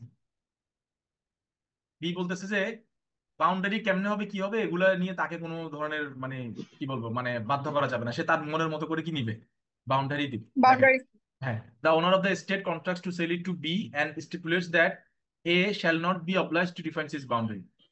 মানে A shall not be obliged, এ কে বাধ্য করা যাবে না বাউন্ডারি ডিফাইন করার ক্ষেত্রে the state really comprises of valuable really not known to either not either part of it should be refused to be like A, the owner of the estate contracts to sell it to B and stipulates that he unless shall not be obliged to define the boundary মানে বলা হচ্ছে A B কে একটা A B এর সাথে একটা চুক্তি করলো এবং চুক্তিতে একটা এরকম ধারা ঢুকাই দিল যে এখানকার যে বাউন্ডারি ডিফাইন করার জন্য বি কে কি করা যাবে না, বাধ্য করা যাবে না। বাধ্য করা যাবে না। যাবে না তো বাধ্য করা না গেলে ধরেন এই যে এটা হচ্ছে একটা জায়গা, এখন সে যদি বলে যে আমি এখান থেকে নিব, সে চালিয়ে নিতে পারে সেটা তো কারণ হবে একটা না। আছে, কিন্তু এটা যদি নেয় তাহলে এটা এটা এর উপরে হার্ডশিপ হয়ে যাবে না। হ্যাঁ, তো এই জন্য বি কে স্পেসিফিক রিলিফ দেওয়া হবে না। ক্লিয়ার? ক্লিয়ার। এটা একটু দেখে নিন আপনারা। একটু আরেকবার বলেন। না না, আমি বলতে চাচ্ছি যে এই যে হার্ডশিপটা এই কারণেই হবে যে এর যে জায়গাটুকু আছে, বাউন্ডারিটা যদি বি এর বাইরে থেকে করতে চাই তাহলে তো এর জন্য এটা হার্ডশিপ হবে। সেটাই তো বললাম যে এখানে বলা হচ্ছে shall not be obliged to define this হ্যাঁ, বাউন্ডারি, মানে বলে দিছে যে ভাই আমি আমার মনের মতো করে বাউন্ডারি নিব, এটা তো হবে না। হবে না। হ্যাঁ,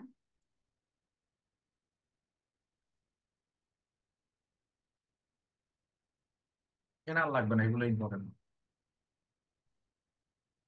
দেখেন এটা দেখেন, A contracts to buy certain land from B, মানে এ বি এর কাছ থেকে জমি কিনবে। The contract is silent as to access to the land এবং no right of way to it can be shown to exist.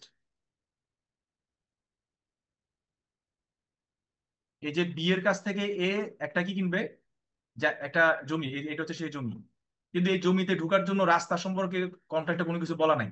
তাহলে আমি এই জমিতে কি ড্রোনে করে আসবো, প্লেনে করে নামবো, প্যারাশুটে করে নামবো? না। তাই না? তাহলে তাহলে এরপরে যদি বি মামলা করে, বি বলে যে দেখেন মাননীয় আদালত এর সাথে চুক্তি হয়েছে, এখন এই জায়গাটা নেয় না, টাকাও দেয় না, তাহলে বি কি সেখানে এসপি পাবে? না, পাবে না। কেন পাবে না? ওই প্রপার্টিতে এন্টার করার জন্য যে অ্যাক্সেস থাকার কথা সেই অ্যাক্সেস সে পাবে না। তো ওই প্রপার্টি তো সে ইউজ করতে পারবে না যেভাবে চাবে। রাইট, রাইট, মানে এ যদি প্রপার্টিটা কিনেও তাহলে এই প্রপার্টিটা ইউজলেস হয়ে যাবে, কারণ সেখানে কোনো কি নাই, পথ নাই, কি নাই, পথ নাই, কারণ কন্ট্রাক্ট ইজ সাইলেন্ট। তাহলে এই যে পথের ব্যাপারে যে কন্ট্রাক্টটা সাইলেন্ট, এটা কার উপর মানে হার্ডশিপটা কার উপর হবে? হার্ডশিপটা এর কারণ কারণ এ হচ্ছে কি ক্রেতা, এ হচ্ছে ক্রেতা। আপনার এগুলো একটু ভালোভাবে ক্রেতা। খেয়াল রাখবেন যখন প্রবলেম আসবে। এখানে এ হচ্ছে ক্রেতা, ই হচ্ছে সেলার, এবং সে সে ফ্রড, সে সেল করতেছে, বাট সে এখানে কি জমি সেল করতেছে, বাট জমিটাতে কিভাবে ঢুকবে রাস্তা সম্পর্কে কোনো কিছু বলা নেই, মানে রাস্তা নিয়ে কোনো আলোচনা নাই। কিন্তু এখানে কি এরকম কোয়েশ্চেন আসে না যে নর্মালি কি হয়, আমরা একটা জমি কেনার আগে ম্যাপটা চেক করি যে রাস্তা কোন দিক দিয়ে আছে, আমরা যেভাবে যাতায়াত করবো এই বিষয়গুলো কি তার খেয়াল করা উচিত ছিল না? মানে এরকম সবই কোয়েশ্চেন কি সবই আসতে হ্যাঁ, পারে? এখানে আপনি এটা বলতে পারেন যে সবকিছু থাকার পরও, ওই যে একটা কথা বলছিলাম, সবকিছু হ্যাঁ, থাকার ফ্রড। পরও একটা শব্দ, না না আমি শব্দটা কি বলছিলাম, কে বলতে পারবেন? সবকিছু থাকার পর ফেয়ারনেস। Fairness, fairness. ঠিক আছে? এটা প্র্যাকটিক্যালি ফেয়ার না, মানে আপনি একটা জায়গায় কিনলেন সাগরের মাঝখানে, ওখানে যাইতে হবে ড্রোনে করে, ওখানে যাইতে হবে প্যারাশুটে করে, তো এই জায়গায় কিনে লাভটা কি? এটা ফেয়ার না, ঠিক আছে? এখানেই সেকশন 22 এর হচ্ছে মেইন মানে কারিশমাটা হচ্ছে এই জায়গায়, যে সব ঠিক থাকার পরও আদালত কি দিবে না, সব ঠিক থাকার পরও দিবে না। আদালত দিবে। বুঝা গেছে? এটাই মানে বলে না যে কোনো ওয়ে আর আপনার কাছে নাই, তখন আপনি 22 ধারায় চলে আসেন। আইনা যদি দেখাতে পারেন যে এখানে এই যে বিষয়গুলো দেখানো হয়েছে যে মাননীয় আদালত, এটা তো আপনার ডিসক্রিপশন, তবে আমি আপনাদেরকে কিছু বিষয় দেখাবো যেটা দেখার পরে আপনি ডিসাইড করেন যে আপনি ডিগ্রি দিবেন কি দিবেন না। তখন সেখানে যদি দেখানো যায় যে আনফেয়ার হচ্ছে, দেখানো যায় যে কি হার্ডশিপ হচ্ছে, দুটো তো আমরা দেখলাম, তাইলে সেখানে আদালত নট টু ডিগ্রি মানে বাদীকে কি দিবে না। এই আনফেয়ার বা হার্ডশিপ এই বিষয়গুলো কে দেখাবে, বাদী না বিবাদী দেখাবে? বিবাদী দেখাবে। বিবাদী দেখাবে, ঠিক আছে? এটা বিবাদীর burden of proof.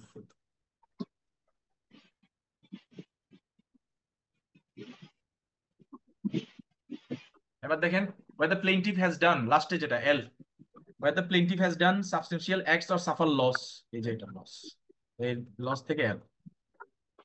ইনকনসিকুয়েন্সেস of contract capable of specific performance, মানে যে কন্ট্রাক্ট, এমন একটা কন্ট্রাক্ট তারা করছিল যেখানে বাদী অলরেডি তার কাজটা করে ফেলছে, মানে বাদী has done his part of contract, part of performance, বাদী সেটা করে বাদীর অলরেডি লস হয়ে গেছে, তো সেখানে বাদীকে কি দিবে? Specific performance. এই যে এখানে লেখা আছে টু ডিক্রি, কি টু ডিক্রি, আগেরটা ছিল নট টু ডিক্রি, আর এটা হচ্ছে কি টু ডিক্রি, মানে এখানে দিবে, এখানে কি specific performance. Yes, the following is a case in which court may properly exercise a discretion to decree, মানে এখানে সে দিবে, তার মানে বাদীকে এক জায়গায় দেয়, দুই জায়গায় দেয় না। কোন জায়গায় বাদীকে দেয়? যেখানে বাদী অলরেডি তার কাজটা করছে, এই যে তার কাজটা করছে, অথবা সে সেখানে কি হয়েছে, ক্ষতির সম্মুখীন হয়েছে। কি হয়েছে? ক্ষতির ক্ষতির সম্মুখীন। সম্মুখীন। তো সেটা আমি একটা উদাহরণ দিয়ে এখানে বুঝাই দিই। আমি আর নতুন করে উদাহরণটা নিই, আপনারা ইয়াতে পরে যান। ধরেন এটা একটা, এটা একটা, এটা একটা বাড়ি, এই বাড়ির উপর দিয়ে রেল লাইন যাবে, রেল লাইন যাবে। এখন যার বাড়ি, রেলওয়ে কোম্পানি বললো যে তোমার বাড়িটা আমরা এখান থেকে সরাই ফেলবো। কি করব? সরাই ফেলবো। সরাই ফেলবো। রেল লাইন কিন্তু হয়ে গেছে, কিন্তু কিন্তু তাকে আর বাদির, মানে ওই বাড়িটা কিন্তু আর সরাই নাই, কিছুই করে নাই, তাইলে বাদির এখানে লস হয়ে গেছে না অলরেডি? হ্যাঁ, সে তার বাড়ির উপর দিয়ে রেল লাইন চলে গেল না? তাইলে এখন বাদী যদি কোর্টে আসে যে মাননীয় আদালত, রেলওয়ে কোম্পানি আমার বাড়ির উপর দিয়ে রেল লাইন নিয়ে গেল, বাট আমাকে আমার বাড়িটা আলাদা একটা জায়গায় করে করে দিল দিচ্ছে না। না, আমি তো অলরেডি সাফার করছি, আমি তো অলরেডি এখান থেকে এখানে চলে আসতে হয়েছে, মানে মানে চলে আসা বলতে কি, মানে আমি এখন রাস্তায় থাকি, আমাকে কোনো বাড়ি এখনো করে দেওয়া হয়নি, ঠিক আছে, এটা এখন ইলুশনের মধ্যে আছে। তো সেক্ষেত্রে বাদী কি অলরেডি লস সাফার করলো না? তো এই ক্ষেত্রে বাদী যদি রেলওয়ে কোম্পানির বিরুদ্ধে মামলা করে, বাদী স্পেসিফিকলি পাবে? পাবে। পাবে। পাবে। সেটাই বলা হচ্ছে, দেখেন A sells a land to railway company, মানে এ রেলওয়ে কোম্পানির কাছে একটা জমি বিক্রি করছে, এই হচ্ছে A, who contract to execute certain works. এই সার্টেন ওয়ার্কস মানে কি? মানে তার বাড়িটা আরেক জায়গায় কি করে দিবে? চেঞ্জ স্থানান্তর করে। করে, হ্যাঁ, ফর হিজ কনভিনিয়েন্স, মানে তার জন্য করে দিবে। The company takes the land, company এই জমিটা নিয়ে নিল, and use it for their railway, এবং তারা এটা তাদের রেলওয়ের জন্য ব্যবহার করলো, হ্যাঁ, ব্যবহার করলো। তো কিন্তু তার এই বাড়ি যেটা আছে এটা তারকে কি দেয় নাই, মানে বি কে রাস্তায় ফেলায় রাখছে। তখন বি কোথায়, সরি, এ কে রাস্তায় ফেলে রাখছে, এ কোথায় গেল? কোর্টে গেল। তো কোর্টে গিয়ে যদি সে দেখায় যে দেখেন অলরেডি রেলওয়ে ট্র্যাক চলতেছে আমার বাড়ির উপর দিয়ে, বাট আমার বাড়ি কই, আমার তো বাড়ি নাই, তখন আদালত একই ডিগ্রি দিবে। ডিক্রি দিবে। ক্লিয়ার? ক্লিয়ার। এই হচ্ছে আমাদের 22 ধারা। হুম, এই 22 ধারাটা খুবই ইম্পর্টেন্ট, 22 ধারা থেকে প্রচুর প্রশ্ন আসে। এবার 22 ধারা আমাকে সংক্ষেপে আলোচনা করে দেন। তাহলে আমরা এই যে তিনটা সিচুয়েশন শিখলাম, এই সিচুয়েশন গুলো কি কি একসাথে পড়লে কি হবে? হুল বা হাল, যেভাবে আমরা বলি, HUL, হাল, হাল। হালই বলি। এই যে, তো এবার এবার একজন একজন করে বলেন, শান্তা বলুন তো, এটা আলোচনা করে দেন। হচ্ছে হচ্ছে সব উদাহরণ সহ। একটা উদাহরণ, একটা দুটো দিলে হবে, সমস্যা নেই। সেকশন 22 হচ্ছে কোর্টের ডিসক্রিশন নিয়ে ডিল করে স্পেসিফিক পারফরমেন্স অ্যালাউ করার ক্ষেত্রে। সেই ডিসক্রিশনটা নট আরবিট্রারি হবে, সাউন্ড এন্ড রিজনেবল হবে, guided by judicial principal and maximum of equity হবে, তবে এটা কারেকশন করা যাবে। আর কারেকশন কে তিন করবে? ধরনের অ্যাপিল কোর্ট। হ্যাঁ, কোর্ট অফ অ্যাপিল, হ্যাঁ। হুম, আর এখানে তিন ধরনের সিচুয়েশন অ্যারাইজ করতে পারে, দুইটা সিচুয়েশনে স্পেসিফিক পারফরমেন্স অ্যালাউ করবে না, আর একটা সিচুয়েশনে অ্যালাউ করবে। হার্ডশিপ এবং বাদীর উপরে, হার্ডশিপ এবং বাদীর উপর না, আনফেয়ার বিবাদীর উপর, অ্যাডভান্টেজ যখন, বিবাদীর উপর।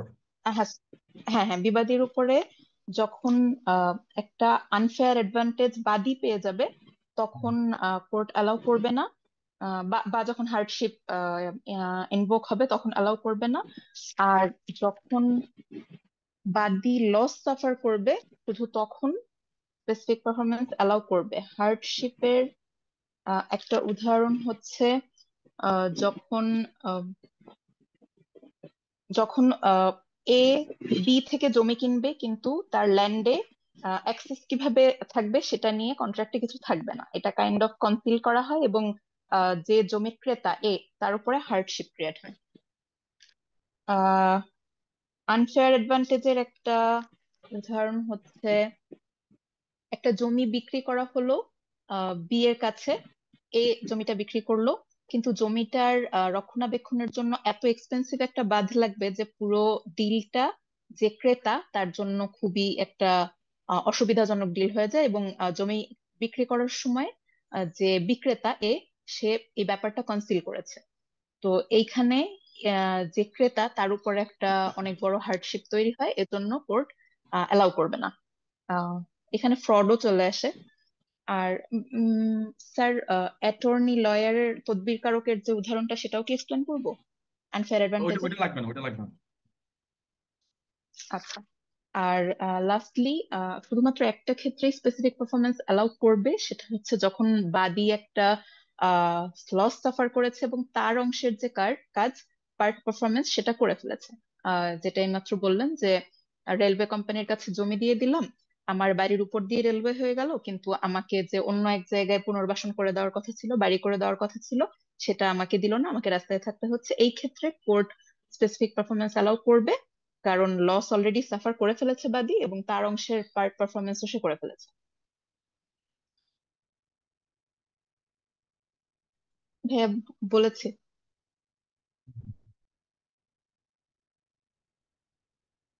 আচ্ছা, আর কে বলতে পারবে?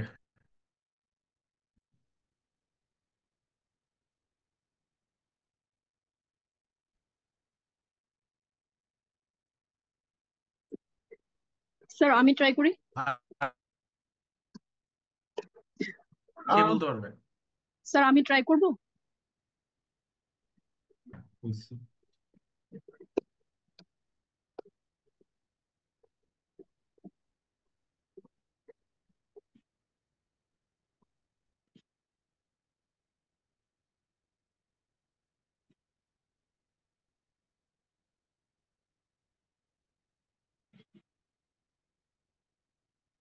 শুরু করেন।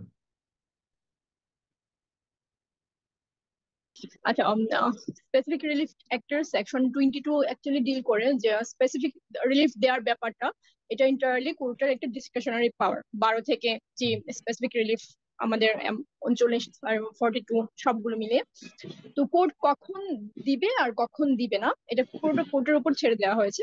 কিন্তু এটা কোনো আরবিট্রারি পাওয়ার না যে তার ইচ্ছে মতো সে করতে পারবে। এটা জুডিশিয়াল প্রিন্সিপাল দ্বারা গাইডেড হবে, সাউন্ড হবে, রিজনেবল হবে। এবং যদি কোনো ভুল ডিসিশন চলে আসে, কোর্ট অফ আপিলের মাধ্যমে তা সংশোধনও করা যাবে। দেন তিনটা সিচুয়েশন এখানে তুলে দেওয়া হয়েছে যে কখন কোর্ট ডিক্রি দেবে না এবং কখন কোর্ট ডিক্রি দিতে পারে। তো দুটো সিচুয়েশনে কোর্ট ডিক্রি দিবে না। ফার্স্ট এটা হচ্ছে যদি বাদী যদি বিবাদীর উপর আনফেয়ার অ্যাডভান্টেজ পেয়ে থাকে। দেন সেকেন্ড হচ্ছে যদি এমন কিছু কন্ট্রাক্ট হয়ে থাকে যেটা বিবাদীর উপর সার্টেন হার্ডশিপ ক্রিয়েট করে, কিন্তু বিবাদী সেটা আগে ফোর্সি করতে পারেনি। আর থার্ড সিচুয়েশন যখন কোর্ট ডিক্রি দিতে পারে, সেটা হচ্ছে যদি বাদী তার পার্টের কাজটুকু করে নেয় এবং করে নেওয়ার পরও দেখা যাচ্ছে যে তার লস সাফার্ড হচ্ছে, তখন কোর্ট বাদীর পক্ষে ডিক্রি দিতে পারে। স্যার ইলাস্ট্রেট করবো? না, ইলাস্ট্রেশন লাগবে না। এবার আমি একটু আরো ভিতরে কিছু ব্যাখ্যা করি যেগুলো ভাইভাতে বা রিটেনে লিখতে হবে। সেটা হচ্ছে, ধরেন কন্ট্রাক্ট করার পরে হুট করে বিবাদী ঝামেলা করতেছে, মানে বিবাদী জমিটা দিচ্ছে না। বিবাদী ঝামেলা কে করে? প্রথম মানে এখানে ঝামেলাটা মূলত কে করে? মামলাটা করে তো বাদী, তাই না? প্লেইন্টিফ করে। বাদী করছে। হ্যাঁ, ডিপেন্ডেন্ট কন্ট্রাক্ট অনুযায়ী কাজ না করার কারণেই তো প্লেইন্টিফ মামলাটা করে। তো ডিপেন্ডেন্ট বলতেছে চুক্তি হয়েছে ধরেন কথার কথা 100 টাকায়। এখন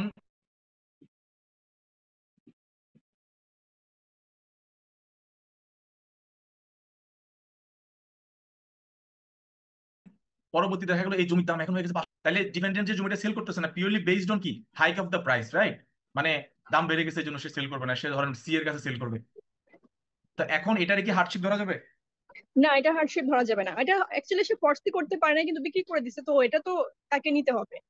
তার এই কেসটা আপনারা লেখেন কষ্ট করে, Azharul Islam versus Idris Ali. Okay sir. লিখুন আজহারুল এটা কিন্তু পরীক্ষায় আসে।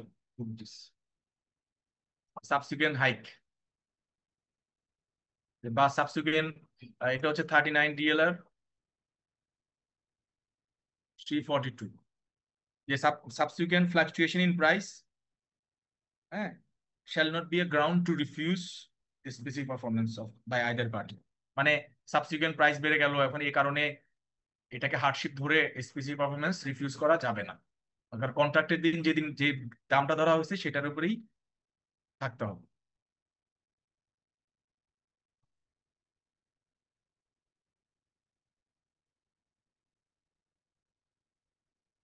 নামটা আবার আজহার আজহারুল আজহারুল ইসলাম ভার্সেস ইদ্রিস আলী, 39 ইদ্রিস। DLR। হ্যাঁ, আর আরেকটা টার্ম আপনাদেরকে শিখাই, সেটা হচ্ছে এখন ধরেন, খেয়াল করেন,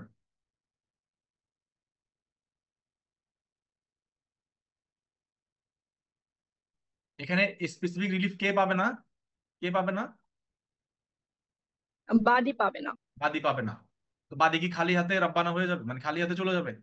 না, বাদীটা না। কিছু, ধরেন 100 টাকা চুক্তি হয়েছে, তো বাদী মিনিমাম 70 টাকা হলেও দিতে হবে, মিনিমাম 60 টাকা হলেও দিতে হবে। তো এটারে কি বলে? এটারে বলে সোলাইটিয়াম। সোলাটিয়াম। Very good. এটা সবাই সবাই এই টার্মটা মনে রাখেন, সোলাটিয়াম। মানে বলে না কোর্টে এসে কেউ খালি হাতে ফিরে না, মানে ঠিক আছে পি কে আমি জমিটা দিতে পারতেছি না, but P has to be given, has to B granted some compensation, এইটাকে বলা হয় সোলাটিয়াম।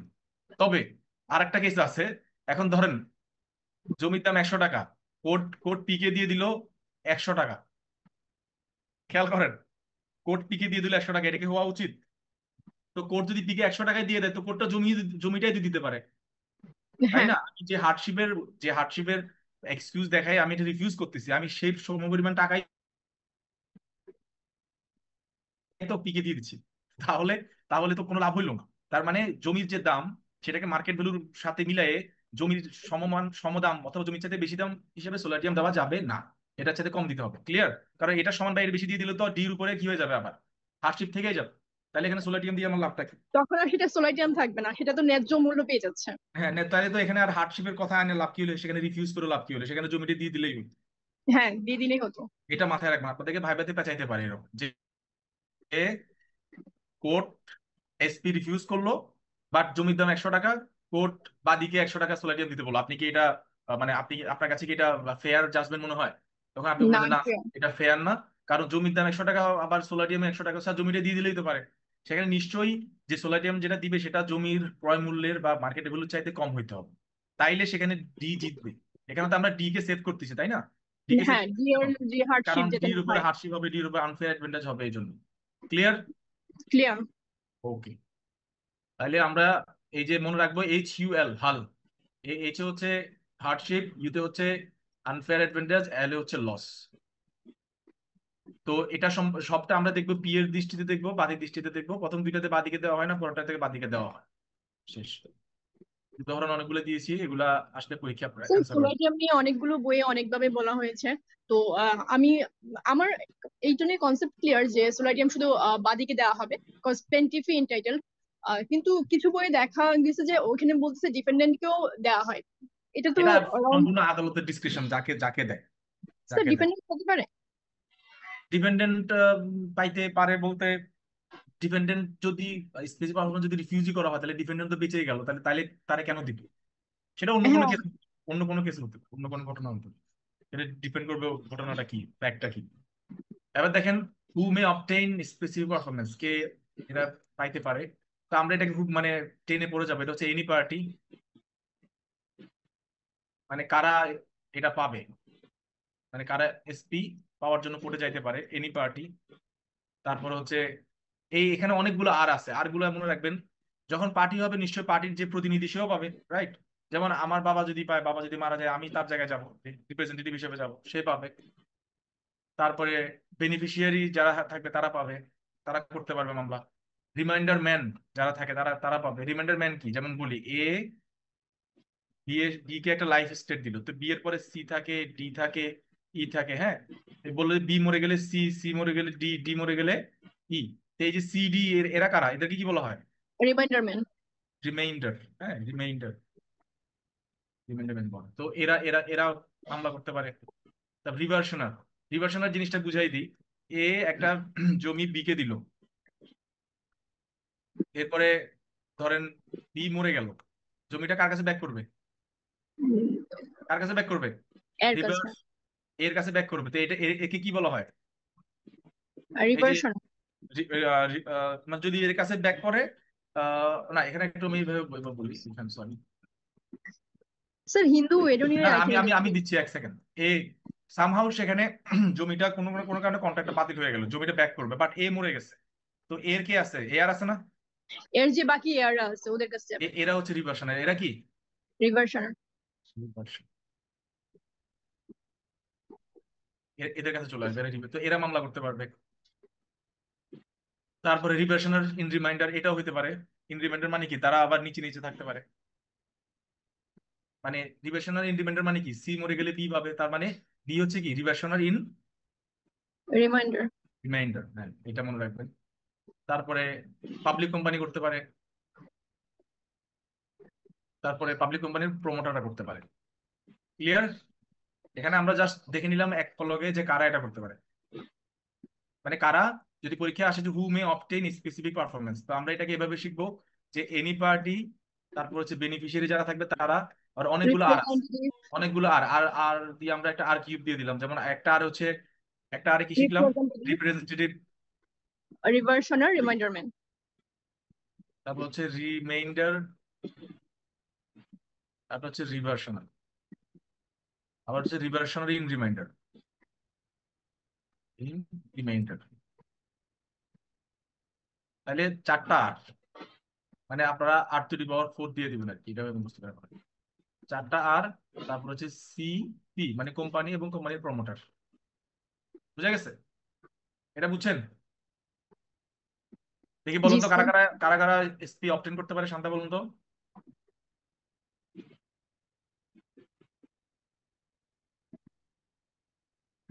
এনি পার্টি, হুম। রিপ্রেজেন্টেটিভ ওই পার্টিগুলোর, বেনিফিশিয়ারিজ ওই পার্টিগুলোর, তারপরে রিমাইন্ডার ম্যান, রিভার্সনার, রিভার্সনার ইন রিমাইন্ডার, কোনো পাবলিক কোম্পানি, আর ওই পাবলিক কোম্পানির কোনো প্রমোটার।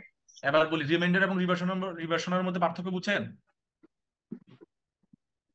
এটা জি। একটু বুঝাই, আরেকবার বুঝাই দিই। এ জি। বি, বি কে একটা জমি দিল, লাইফ ইন্টারেস্ট দিল। কি দিল? Life interest. বলা হচ্ছে বি মরে গেলে সি, সি মরে গেলে ডি, ডি মরে গেলে ই। এই যে এরা কারা? এরা সবাই কারা? রিমাইন্ডার। এরা সবাই কারা? রিমাইন্ডার। রিমাইন্ডারম্যান। এটা হচ্ছে সবাই রিমাইন্ডার। এরা কিন্তু ওনার না, এরা কিন্তু কি ওনার না। এবার একটা উদাহরণ দিই। এখানে বলা হচ্ছে যে যদি বি মরে যায়, তাহলে সম্পত্তিটা আবার কার কাছে ব্যাক করবে? এ এর কাছে ব্যাক করবে। তো এর মধ্যে আমি আরেকটা উদাহরণ দিই, ক্লিয়ার করে দিচ্ছি। এ একটা এ একটা লাইফ ইন্টারেস্ট করলো বিয়ের অনুকূলে। বলা হলো যদি যদি বি যখন মরে যাবে এটা আবার এর কাছে ব্যাক করবে, কিন্তু এর মধ্যে এই নিজেও মরে গেল, মানে এই নিজেও কি মারা গেল। বাট এর কে আছে? ছেলে মেয়ে আছে না? বি সি এরা আছে না? এই যে সম্পত্তিটা এখন কার কাছে আসবে? এর কাছে আসবে। এর কাছে আসবে, বাট এ তো নাই, তার মানে এর কারা আছে? এরা আছে না? হ্যাঁ। এর হ্যাঁ এরা হচ্ছে কি রিভার্সনাল। এরা কারা? রিভার্সনার। রিভার্সনাল। আর এই যে এরপরে বলা হচ্ছে ধরেন ধরেন এই হচ্ছে বড় ছেলে ছোট ছেলে, বা এরা একসাথে পাবে, বা পরবর্তীতে যদি বলা হয় বি মরে গেলে সি পাবে, সি মরে গেলে ডি পাবে, তখন এরা হচ্ছে কি রিভার্সনার ইন কি রিমাইন্ডার। রিমাইন্ডারম্যান। হ্যাঁ, মানে রিমেইন আর কি, তারা থাকতেছে, রিমেইন থেকে রিমাইন্ডার। ঠিক আছে? তো রিভার্সনার এবং রিমাইন্ডারের মধ্যে মেইন বিষয়টা হচ্ছে রিমাইন্ডাররা ওনার থাকে না, বাট রিভার্সনার যে থাকে সে কি হয়? জমির অরিজিনাল ওনার থাকে। বুঝা গেছে?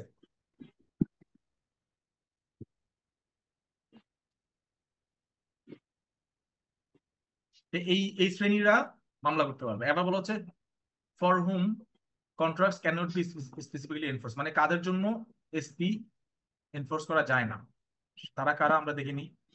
তারা হচ্ছে, এবার আমরা এটা চাওয়ার আগে একটু নিজেদেরকে একটু কমন সেন্স জিজ্ঞেস করি যে এমন লোক যে আদালতে গেল, বাট আদালত তাকে কি এসপি দিল না, এটা কি কি কারণে হইতে পারে? একটা আমরা প্রথম দিন থেকে একটা জিনিস বলে আসছি যে যে টাকা পেয়ে খুশি হয়, কি হয়?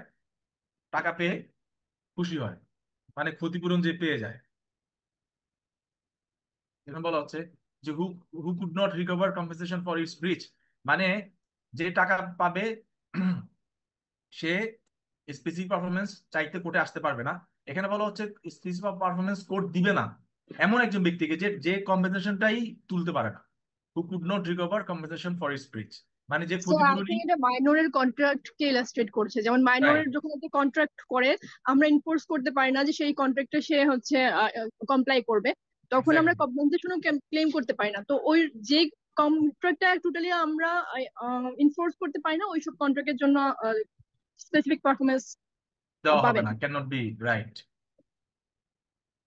এইটা এই নিশি যেটা বললো আমরা মাইনর দিয়ে মনে রাখবো, মানে যার লিগ্যাল ক্যাপাসিটি নেই, ক্যান নট বা কুড নট, হ্যাঁ, যে কম্পেনসেশন মানে ব্রিচের কারণে কম্পেনসেশন যে পাবে না, সে কোর্টে যদি আসে কোর্ট তাকে স্পেসিফিক রিলিফ দিবে না। তারপরে who has been incapable of performing or violates, মানে সে নিজে ইনকেপেবল হয়ে গেছে অথবা ভায়োলেট করছে। তার মানে এখানে আমরা কি শিখলাম যে ক্লিন হ্যান্ডে আসে নাই, কিসে কিসে আসে নাই, ফ্রি হ্যান্ড আসে নাই। মানে সে নিজেই শর্ত ভঙ্গ করে আসছে। হ্যাঁ, তারপর তারপর আমরা যেমন দেখতেছি যে অলরেডি তার একটা রেমেডি চুজ করে ফেলছে, সে হ্যাঁ, ওই অলরেডি এটা রেমেডি একটা চুজ কম্পেনসেশন করে দেওয়া ফেলছে। যায় যে অলরেডি যে কম্পেনসেশন নিয়ে খুশি হয়ে গেছে, ওকে আর স্পেসিফিক রিলিফ দেওয়া দরকার নেই। Right, right, right. আর লাস্টে হচ্ছে যার নোটিশ ছিল, কি ছিল, প্রিভিয়াস নোটিশ ছিল, নোটিস এটা ছিল। Natural justice. যে নোটিশ থাকবে সে আগে থেকে জানতো তার কি করা উচিত, কি করা আছে। স্যার এটা আই থিঙ্ক মেলাইজ নোটিস করা হয়েছে। কারেক্ট, হ্যাঁ, বলেন। আপনার কথাগুলো ক্লিয়ার না, মানে কথাগুলো কেটে কেটে আসছে। ইমপ্লাইড কি কি কি নোটিশ বুঝি নাই, প্রিভিয়াস নোটিস নেটে বলতে সমস্যা আই করতেছে, থিঙ্ক এখন ঠিক আছে, মেলাইজ ইন্টেনশন কে এখানে হচ্ছে রেফার করা হয়েছে, যে এখন ঠিক আগে আছে। থেকে।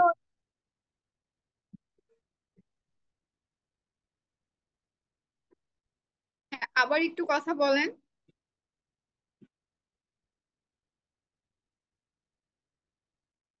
বললাম লাস্টে যেটা নোটিশটা, এটা হচ্ছে সেটেলমেন্ট, একটা এটা খুবই ইম্পর্টেন্ট, এটা কিন্তু পরীক্ষায় আসছে, আমি দেখাচ্ছি।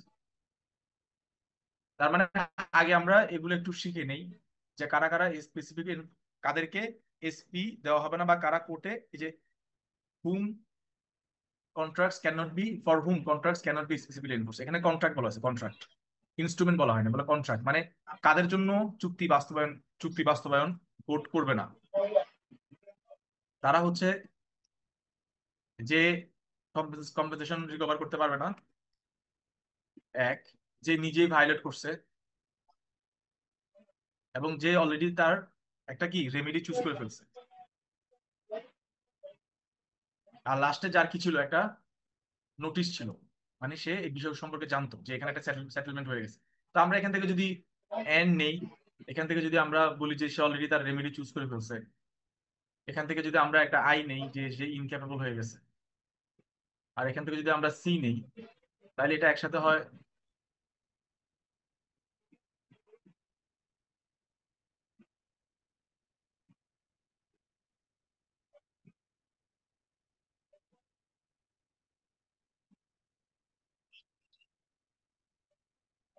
বা আপনারা এটাকে রিমসও বলতে পারেন,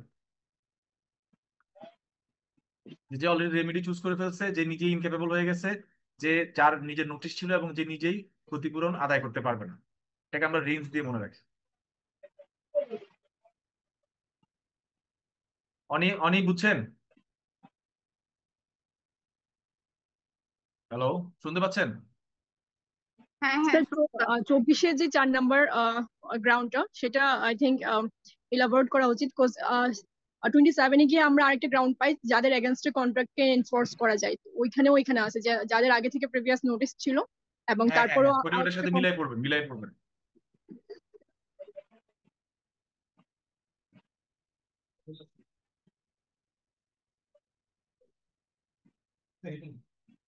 আচ্ছা, এটা হচ্ছে কাদের কাদের জন্য কোর্ট হচ্ছে চুক্তি বাস্তবায়ন করবে না, সেটা হচ্ছে এখানে কয়েকটা পয়েন্ট ছিল। বলেন আগে এগুলো শেষ করেন। প্রথমটা হচ্ছে যে তার রেমেডি চুজ করে ফেলছে, যে অলরেডি ইনক্যাপেবল হয়ে গেছে, মানে সে নিজে এখন আর এটা পারফর্ম করতে পারবে না। যার নোটিশ ছিল যে এখানে একটা সেটেলমেন্ট হয়েছে, সে এখন ওই বিষয়টা সম্পর্কে সে আগে থেকে জানতো, এই জন্য তাকে এসপি দেওয়া হবে না। আর লাস্টে হচ্ছে যে নিজেই কম্পেনসেশন রিকভার করতে পারবে না। বুঝতে পারছেন? তাহলে কয় ক্যাটাগরির লোক? 4।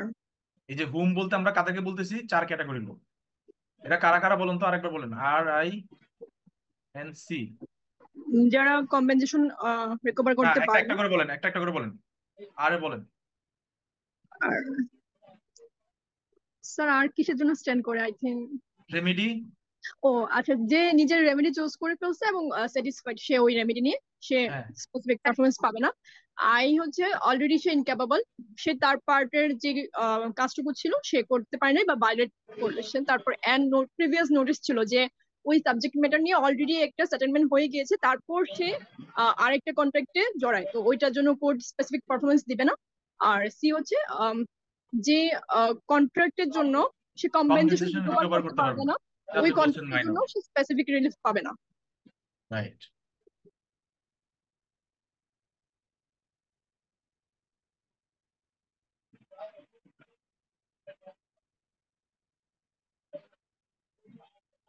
স্যার লাস্টার একটা এক্সাম্পল দিয়ে বুঝিয়ে দিলে ভালো হতো। হ্যাঁ, লাস্টের এক্সাম্পলে যাচ্ছি, বাকিগুলো আপনারা পারবেন।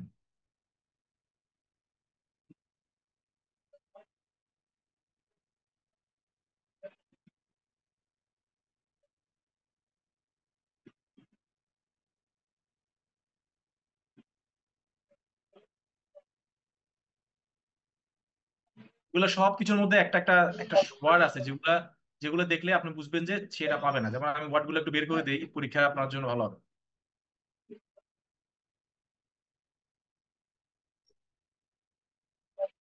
এই যে অন হিজ ওন অ্যাকাউন্ট, মানে সে নিজের এজেন্ট ছিল বাট এখন কাজ করতেছে নিজের অ্যাকাউন্ট, মানে নিজের নিজের হয়ে কাজ করতেছে, সে এটা পাবে না। নিতে বলা হচ্ছে এই যে ইনসলভেন্ট হয়ে গেছে, হ্যাঁ, ইনক্যাপেবল হয়ে গেছে, এটা হচ্ছে অন হিজ অ্যাকাউন্ট। মানে একজনের এজেন্ট যদি তার এজেন্ট হয়ে কাজ না করে নিজের নিজের হয়ে কাজ করে, সে কি কম্পেনসেশন রিকভার করতে পারে? পারবে না।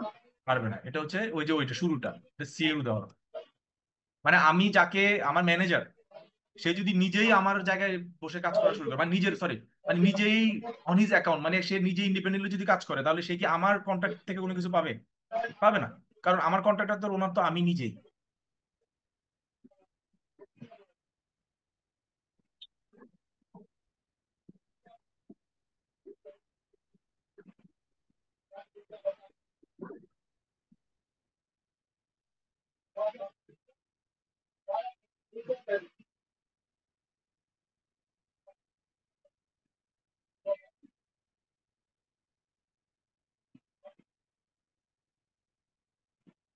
এখানে বলা হচ্ছে দেখেন যে not as an agent for B but on his own account, মানে সে বি এর এজেন্ট হয়ে আসছে, বাট বি এর এজেন্ট হয়ে এসে সে নিজের জন্য করতেছে।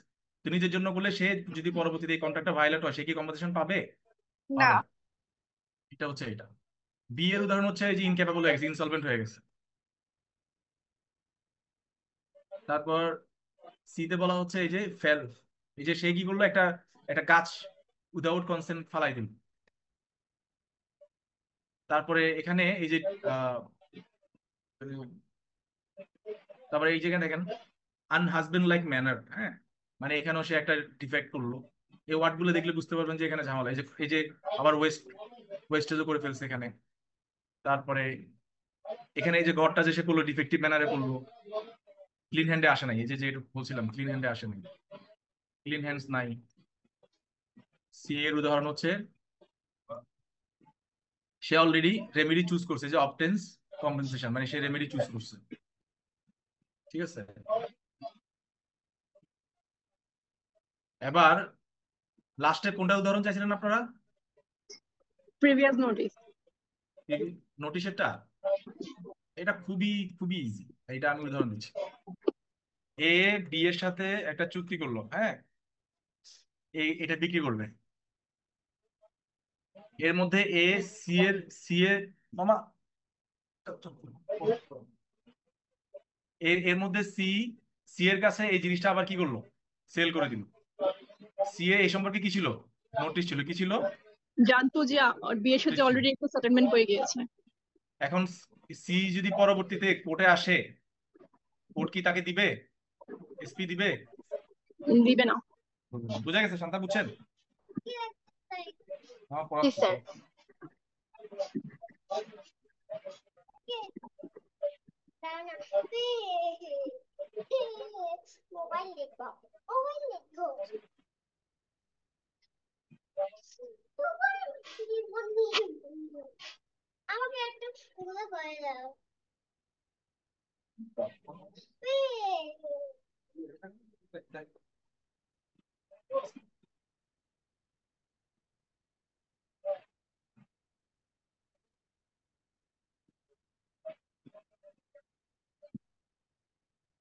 এখানে এই এই প্রবলেম গুলো সলভ করার সময় আপনারা সবসময় ওই যে ইকুইটি ম্যাগাজিন গুলো দিবেন, যে who seeks equity must do equity, এটা দিবেন, এবং who seeks equity must come with clean hands, এই দুইটা দিয়ে আপনারা এগুলো অ্যান্সার করবেন, তাইলে সহজ হয়ে যাবে। বুঝতে পেরেছেন? এবার বলা হচ্ছে contract to sell property by one who has no title or who is voluntary settler. মানে এদের ক্ষেত্রে কি হবে, এদের ক্ষেত্রে কি হবে, না যার টাইটেল নাই। যার একদমই টাইটেল নাই তাকে হ্যাঁ, স্পেসিফিক্যালি এনফোর্সমেন্টের জন্য ডিগ্রি দেওয়া যাবে না। দেখেন বলা হচ্ছে, রাইট, বলা হচ্ছে আমরা এটা এটা এখানে একটু পড়ি, A contracts for sale or letting of property whether movable. এখানে কিন্তু একটা জিনিস খেয়াল করেন, দুই ধরনের সম্পত্তির কথা বলা হচ্ছে 25-এ, can not be specifically enforce. মানে এই লোকরা বা এই লোকদের ফেভারে বা এই লোকরা এসপি পাবে না, বা এদের ফেভারে এসপি দেওয়া হবে না। সেটা কি, সেটা হচ্ছে আমরা সংক্ষেপে শিখবো টিডিএস। আচ্ছা, একটা জিনিস খেয়াল আপনাদের করেন, প্রত্যেকটা ধারার সাথে সাথে নেমনিগুলো লিখে রাখবেন, নেমনিগুলো লিখে রাখবেন, তাইলে পড়তে খুবই সহজ হবে আর প্যাচ লাগবে না। যেমন পজিশন নেমনিক হচ্ছে টিডিএস, টি তে হচ্ছে কি, যার টাইটেল নাই, কি নাই, যার যার কি নাই, টাইটেল নেই। এটাকে আমরা ওই যে জুডিশিয়াল প্রিন্সিপাল কি, নেমো নেমো ডাক কুয়োট নন হেবেট, মানে who has nothing can give nothing, right? মানে যার যার নিজস্ব যেটা অর্থ নাই, নেই সে কোনো কিছু ট্রান্সফার করতে পারবে না। হ্যাঁ, মানে who has nothing can give nothing, মানে যার যেটা নাই সে সেটা দিতে পারে না। নেমো ডাট কুয়োড নন হেবেট, NEMO নেমো DAT ডাট নেমো ডাট QUOD কুয়োড, আর হচ্ছে নন হেবেট HABET। এর ইংরেজি হচ্ছে who has nothing can give nothing, মানে যার যা নাই সে সেটা দিতে পারে না। মানে আমার টাইটেল না, আমি টাইটেল কিভাবে দিব, মানে তার মানে হচ্ছে জমির মালিক আমি না, আমি কিভাবে জমিটা দেব। এটা সবাই লিখছেন, এটা ম্যাগজিনটা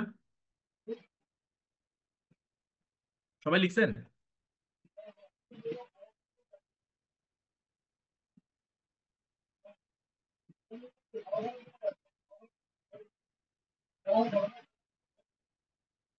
তারপরে আমরা এখানে লিখছিলাম টিডিএস, একটা হচ্ছে টি তে হচ্ছে যার টাইটেল নাই, পরবর্তীতে দেখা গেল যে টাইটেল তার আছে বাট এটা খুব ডাউটফুল টাইটেল। কি টাইটেল? ডাউটফুল, মানে সন্দেহ থেকে যাচ্ছে, সেখানেও কিন্তু সেই স্পেসিফিক পারফরমেন্স পাবে না। আর লাস্টে হচ্ছে তারা একটা সেটেলমেন্ট করে ফেলছে, কি করে ফেলছে, একটা সেটেলমেন্ট করে ফেলছে। তো তার মানে আমরা টিডিএস, আমরা যারা ইনকাম ট্যাক্স পড়ছি, ইনকাম ট্যাক্স একটা টার্ম আছে TDS, tax deducted at source. তো এখানে সেই টিডিএসটা আমরা এভাবে পড়বো, টিডিএস হচ্ছে ট্যাক্স, সরি, টিডিএস হচ্ছে টাইটেল টাইটেল নাই, ডিতে হচ্ছে টাইটেল আছে বাট সেটা ডাউটফুল, আর এসে হচ্ছে সবই আছে বাট এর মধ্যে একটা কি হয়ে গেছে, এর সেটেলমেন্ট হয়ে মধ্যে গেছে। সেটেলমেন্ট হয়ে গেছে, যেটা তার সে জানতো বা একটা সেটেলমেন্ট সে করে ফেলছে, মানে যে দিক দিচ্ছে সে অলরেডি একটা সেটেলমেন্ট করে ফেলছে। এই যে একটু আগে যে উদাহরণটা আমি দিলাম সেটা এখানেও আসতেছে, একটু খেয়াল রাখবেন, যে আমি এ বি এর কাছে একটা জায়গা সেল করবো, তো আমি আবার সি এর লগে একটা জায়গা জায়গা চুক্তি করলাম, আমি তো বি এর সাথে একটা সেটেলমেন্ট করে ফেলছি, সি এর কাছে কি জায়গাটা যাবে এখন আর যাবে না। না, ঠিক আছে, এবার উদাহরণ আসে, টিডিএস বুঝে গেছে?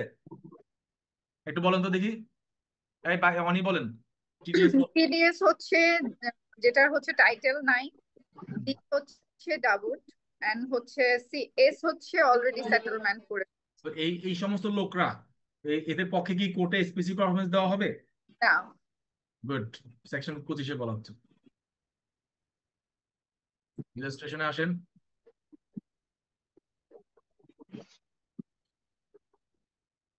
খুবই খুবই মানে খুবই সহজ, বলছে এ উইদাউট সিস অথরিটি, এই যে সি এর অথরিটি ছাড়া, মানে এ বি এর সাথে একটা জায়গা নিয়ে কন্ট্রাক্ট করছে, জায়গাটা হচ্ছে কার? সি এর। কার?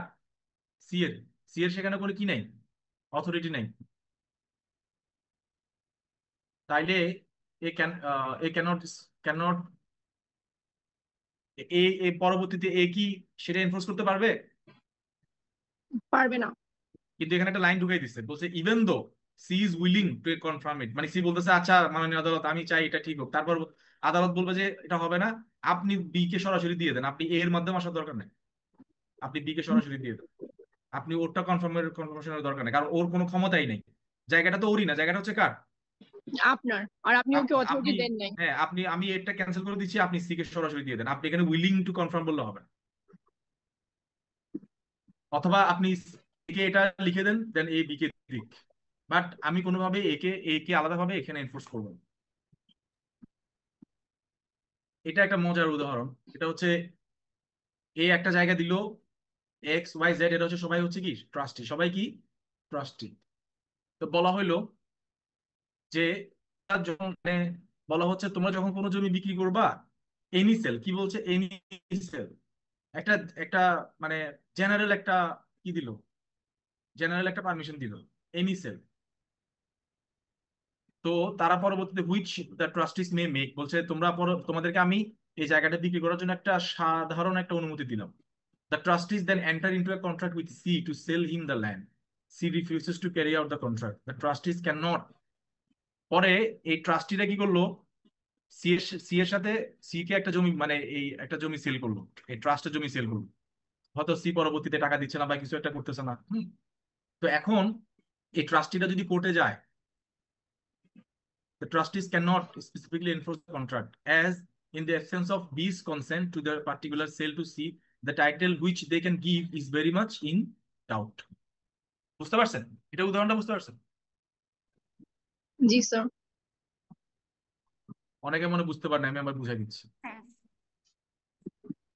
অনেক বুঝছেন এটা? না না আমি এটাই তো ধরেন এ হচ্ছে একটা জমি ট্রাস্ট করলো, ট্রাস্টি কারা কারা? এক্স ওয়াই এবং কি জেড। যে বলা হচ্ছে এই জমির অনেক পার্ট আছে, হ্যাঁ, বলা হচ্ছে তোমাদেরকে আমি এই জমির যে কোনো অংশ বা যে কোনো কিছু মানে সেল করার জন্য একটা কি জেনারেল একটা অনুমতি দিলাম, কি দিলাম? স্পেসিফিক কোনো অনুমতি না, কিন্তু কিরকম অনুমতি? নর্মাল, যে এখান থেকে যে কোনো জেনারেল, হ্যাঁ। তো সেল। তারা কি করলো, সি এর সাথে একটা চুক্তি করলো, এই ট্রাস্টিরা এই জমিটা কার কাছে সেল করতেছে? সি এর সাথে সেল করতেছে, ধরেন 10 লাখ টাকা। কয় লাখ টাকা? 10 লাখ টাকা। 10 লাখ টাকা। তো সি জমিটা নিল, আর এই টাকা এখন আর দিচ্ছে না, তাহলে মামলা কে করবে? ওই মামলা যে Y Z. X Y Z করবে। এক্স ওয়াই জেড যদি মামলা করে, সেখানে গিয়ে এই কোশ্চেনটা আসবে না যে আপনাদের এই জায়গাটা সেল করার অনুমতি ছিল কিনা? আসবে না? আসবে না? এই কোশ্চেনটা আসবে না? আসবে যে আপনাদের অথরিটি ছিল কিনা এটা সেল করার জন্য। তখন সেখানে দেখা যাবে যে হ্যাঁ আমাদের জেনারেল অথরিটি ছিল, তখন কোর্ট বলবে নো, আপনাদের একটা স্পেসিফিক একটা অথরিটি নেওয়া দরকার ছিল, হ্যাঁ, না হলে specific। আপনারা এই যে তাকে কি টাইটেল দিবেন? ডাউটফুল। এটা কি ডাউটফুল? কারণ ডাউটফুল অরিজিনাল জায়গাটা কার? এর। তো এই জন্য মানে এটার সহজ ভাষায় এর বিষয়টা হচ্ছে এখানে ওনারশিপটা ডাউটফুল। কি কি মনে রাখবো আমরা? একটা টাইটেল ওদের ওনারশিপ আছে কিন্তু যেখানে সেটা ডাউটফুল ডাউটফুল, একটা টাইটেল। ওনারশিপ যেখানে ডাউটফুল সেখানে কি স্পেসিফিক পারফরমেন্স দেওয়া হয় না, কারণ সে এখানে কি গুড টাইটেল দিতে পারে নাই, কি দিতে পারে নাই, গুড টাইটেল দিতে ব্যর্থ হয়েছে। এবার এখানে দেখেন এই land contract to sell it to Z. On inquiry, it turns out that he claims the land as an heir of B. এটাকে আমি দেখাই, বলা হচ্ছে উপরে দেখে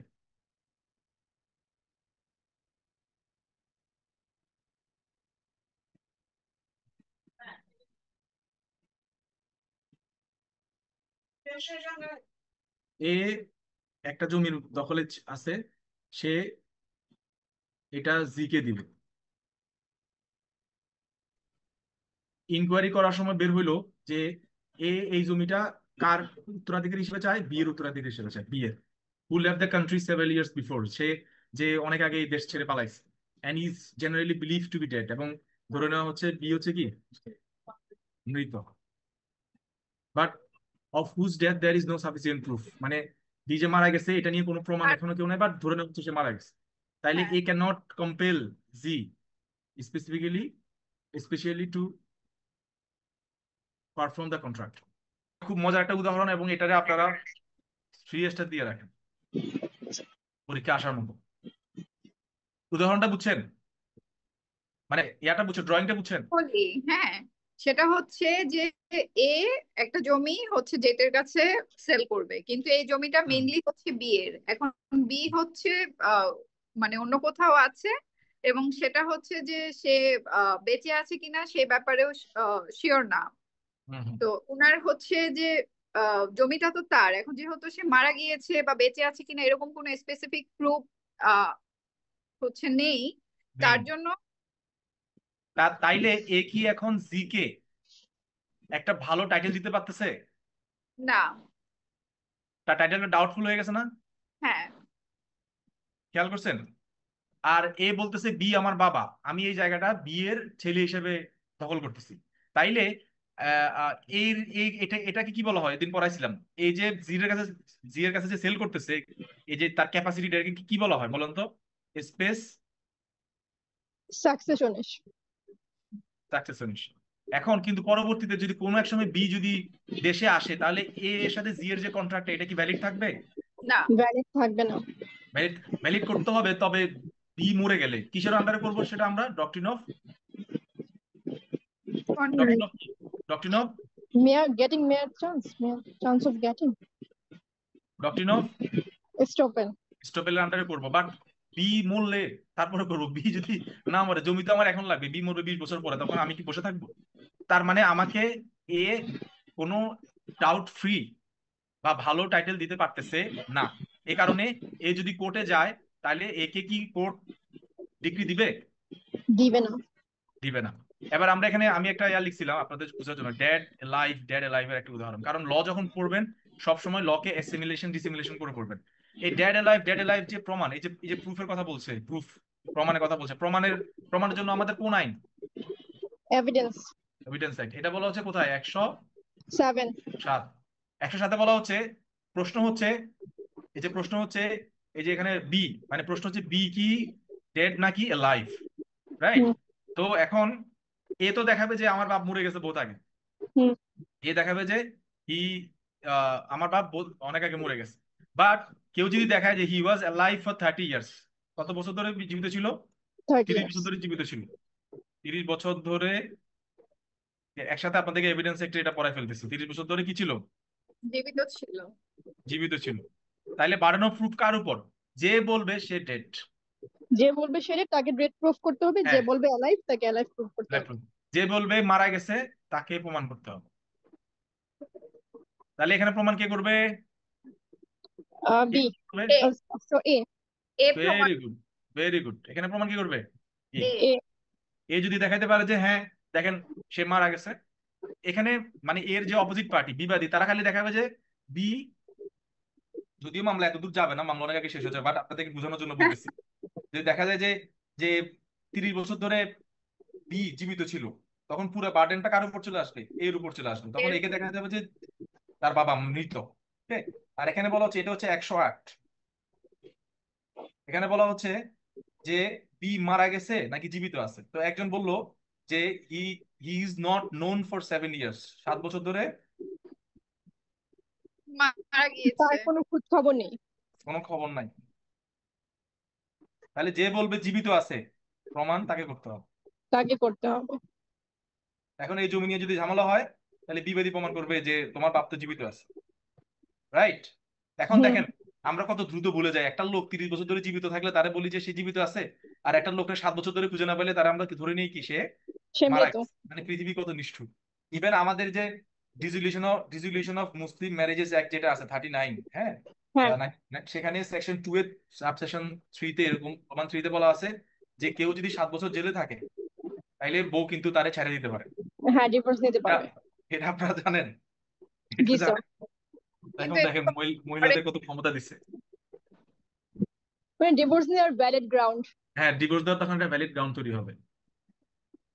আর 4 বছর ধরে যদি নিখোঁজ থাকে তখনও গ্রাউন্ড তৈরি হবে। বাট 7 ইয়ার্স যদি জেলে থাকে, বাট এটাকে ছেড়ে যাওয়া উচিত। মানে একটা হাজবেন্ড 7 বছর জেলে থাকবে, এরকম করে ছেড়ে। না ভাইয়া, এই যে আপনার যে আর্মিদের যে ইয়া বিজিবিদেরকে যে অ্যারেস্ট করে রাখা হয়েছিল, তো এনাদের তো অনেক ওয়াইফরা তো জানতো যে এরা মানে ছেড়ে চলে গেছে। ছেড়ে হ্যাঁ, চলে গেছে বা ছাড়া এরা কখনো পাবেই না, কিন্তু তারপরেও তো তারা ছিল এবং যখন ফিরে আসছে তারা এখন হ্যাপিলি সংসার করছে।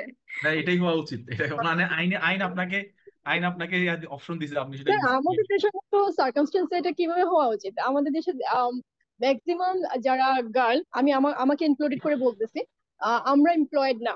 তো দেখা যায় যে প্রথমে বাবা আমাদের কি বলে আমাদের জন্য আর্ন, মানে তার আর্নিং থেকে আমাদের জন্য খরচ করে দেন, শিফট করে দেওয়া হয় হাজবেন্ডের উপর। এখন হাজবেন্ড 7 ইয়ার্স ধরে আসছে না, তো ওই মেয়ে দেখা যাচ্ছে ম্যাক্সিমাম 90% মেয়ে এমপ্লয়েড না। তো ওর সোর্সিং কোথা থেকে আসবে, ফাইন্যান্সিয়াল যে সোর্স?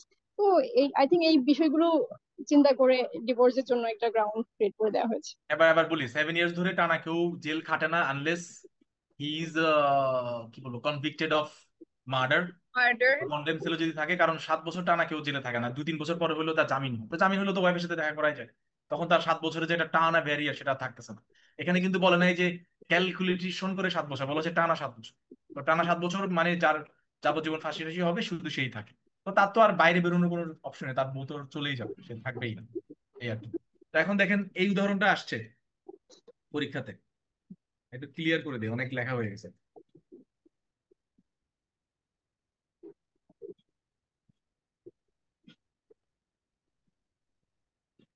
এই যে সেটেলমেন্টের কথা যে একটাকে বললাম, এর উদাহরণটা আসছে।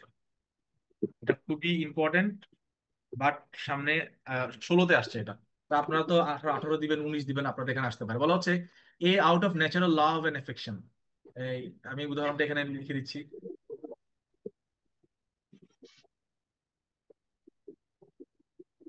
এটা খুবই সিম্পল, জাস্ট আমি উদাহরণটা পড়াইলে আপনাদের জন্য বুঝতে সুবিধা হবে, মানে এক লাইনে বুঝাই দিতে পারতাম। যেমন A out of love and affection makes a settlement করলো। সেটেলমেন্ট মানে একটা একটা ইনস্ট্রুমেন্ট করলো, একটা দলিল করলো, বা যেটাই করলো এটাকে আমরা একটা দলিল বলবো। Of certain property on his brothers and their issues. তার ভাইকে দিল, ভাইয়ের যে ছেলে মেয়ে বাচ্চা কাচ্চা যারা আছে এরাও পাবে। এটা একটা প্রপার্টি সেটেলমেন্ট করছে যে এটা তোমরা ভোগ দখল করবা, খাবার দাবার সবকিছু করবা।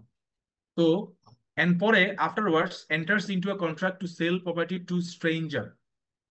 এরপরে এক্স এর কাছে সেম প্রপার্টিটা সে আবার কি করে দিল, মানে কি বললো এটা, মানে তার সাথে একটা চুক্তি করলো, তাকে ব্যবহার করতে দিল বা তাকে সেল করে দিচ্ছে এরকম। যে এ ক্যান নট এনফোর্স। এ পর্যন্ত বাদ দেন। এখন আপনাদের কমন সেন্স কি বলে? কমন সেন্স কি বলে বলেন তো? স্পেসিফিক পারফরমেন্স ডিগ্রি দেবে এ না। কোর্টে গেল, কোর্টে গেল যে কোনো কারণে, এটা এটা স্পেসিফিক পারফরমেন্স নেওয়ার জন্য করতে পারবে? করতে পারবে না। পাবে? পাবে কেন না। পাবে না? কেন পাবে না? প্রিভিয়াস সেটেলমেন্ট অলরেডি ওই সাবজেক্ট ম্যাটার নিয়ে আছে, এই জন্য। রাইট, একটা প্রিভিয়াস সেটেলমেন্ট অলরেডি আছে। এটার সাথে আপনারা টিপি অ্যাক্ট সেকশন 40 ও দেখবেন। কি দেখবেন?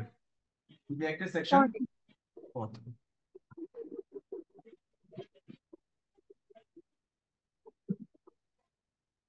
টিপি অ্যাক্ট সেকশন 40 একদম যে ইলাস্ট্রেশন যেটা আছে না, উদাহরণ আর এটা উদাহরণ একদম সেম। ঠিক আছে? যখন এটা অ্যান্সার করবেন এটার সাথে টিপি অ্যাক্ট সেকশন 40 ও সেখানে দিয়ে দিবেন। সেম জিনিস, যে আপনি কারো বেনিফিটের জন্য যদি একটা প্রপার্টি অলরেডি সেটেল করে ফেলেন, কি করে ফেলেন, সেটেলমেন্টে চলে যান, তো সেটা পরবর্তীতে অন্য কারো থার্ড পার্টির কাছে সেল করতে পারবে না। কারণ সেল করলে এই সেটেলমেন্টটা কি হয়ে যাবে, ওভাররিড হয়ে যাবে। কি হয়ে যাবে? এটা বাতিল হয়ে যাবে। ওভাররাইড হয়ে যাবে। বাতিল হয়ে যাবে। তো এটা আইন, এটা তখন আনফেয়ার হবে। এটা হওয়া হতে দেওয়া। এই যে লেখা আছে প্রিজুডিস, কি লেখা আছে? এই যে আনফেয়ার, প্রিজুডিস শব্দগুলো কিন্তু কাছাকাছি। এগুলা অ্যান্সার দেওয়ার সময়, রিটেনের অ্যান্সার দেওয়ার সময় এই শব্দগুলো ব্যবহার করবেন। এখন যদি এক্স যদি এসে বলে যে আমার নোটিশ ছিল না, ফুটিশ ছিল না, কোনো কিছুতে কোনো কাজ হবে না, বললো যে এটা হবেই না, কারণ আগে একটা সেটেলমেন্ট হয়ে গেছে। এটা 16 BGS এ আসছিল। আর এটার সাথে এই যে সেকশন 25 এর ইলাস্ট্রেশন 1ও মিলে করবেন, যে আমি লিখে দিচ্ছি। সেকশন 25 এর কি ইলাস্ট্রেশন, সেকশন 25 এর ইলাস্ট্রেশন কত? 1 লিখছেন? এটা লিখছেন?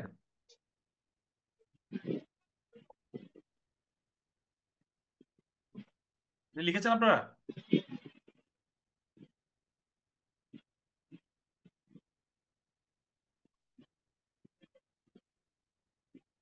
শুনতে পাচ্ছেন আপনারা? স্যার লিখেছি। ওকে, কেন একে দেওয়া হবে না বলেন তো? এই যে আমি অ্যান্সার লিখছি যে এ স্ট্রেঞ্জারের কাছে বিক্রয় করার আগেই নিজেই একটা সেটেলমেন্টে চলে গেছে, তাই সে এসপি পাবে না। এখানে আপনারা যদি খেয়াল রাখেন, মামলাটা কে করতেছে তার উপর অনেক কিছু ডিপেন্ড করতেছে। মামলাটা কিন্তু এখানে ভাই বা ভাইয়ের ছেলে বা ওই যে স্ট্রেঞ্জার কেউ করে না, মামলাটা কে করছে? যে নিজে সেটেলমেন্ট করছে সেই করছে, এই জন্য সে পাবে না। এটা কিন্তু খেয়াল রাখবেন, মানে মামলাটা কে করে এর উপর ডিপেন্ড করে অ্যান্সার কিন্তু চেঞ্জ হবে আমাদের।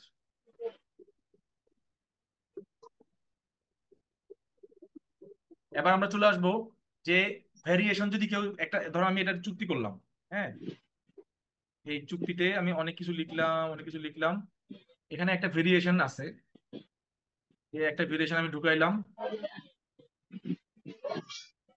আবার চলতেছে। এখন আমাকে চুক্তিটা এই ভেরিয়েশন সহই কি করতে হবে?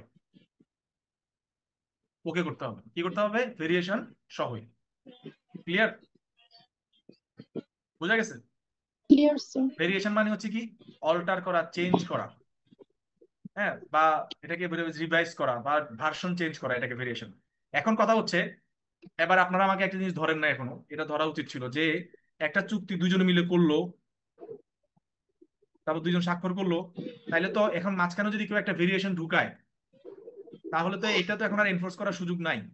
আমি বলবো হ্যাঁ আপনি রাইট, বাট এই ভেরিয়েশনটা যে ঢুকাইলো, খেয়াল করেন, এই ভেরিয়েশনটা যে ঢুকাচ্ছে, এই ভেরিয়েশনটা ঢুকানো ন্যায্য কিনা, সঠিক কিনা, আদালত দেখবে এটা। কারণ এই ভেরিয়েশনটা ঢুকানো হয়েছে কারণ এই চুক্তিতে কি কি- কি ছিল, এই চুক্তিতে কিছু আকাম করা হয়েছে। কি করা হয়েছে? ফ্রড ছিল, কনসিলমেন্ট ছিল। হ্যাঁ হ্যাঁ হ্যাঁ, এই তো ধরতে পারছেন। এই চুক্তিতে কিছু আকাম করছে, এই আকামের কারণে ভেরিয়েশনটা বিবাদী ঢুকাইছে। এই চুক্তিতে কিছু ফ্রড করা হয়েছে, মিস রিপ্রেজেন্টেশন, কনসিলমেন্ট। হ্যাঁ, বা কনসিলমেন্ট অফ ফ্যাক্ট ছিল, এই কারণে বিবাদীটা ঢুকাইছে। আমি জাস্ট একটা উদাহরণ দিই। ধরেন আমার বন্ধু এ এ টাকা ধার দিছে বি কে, সি কে এবং কি ডি কে টাকা ধার দিছে।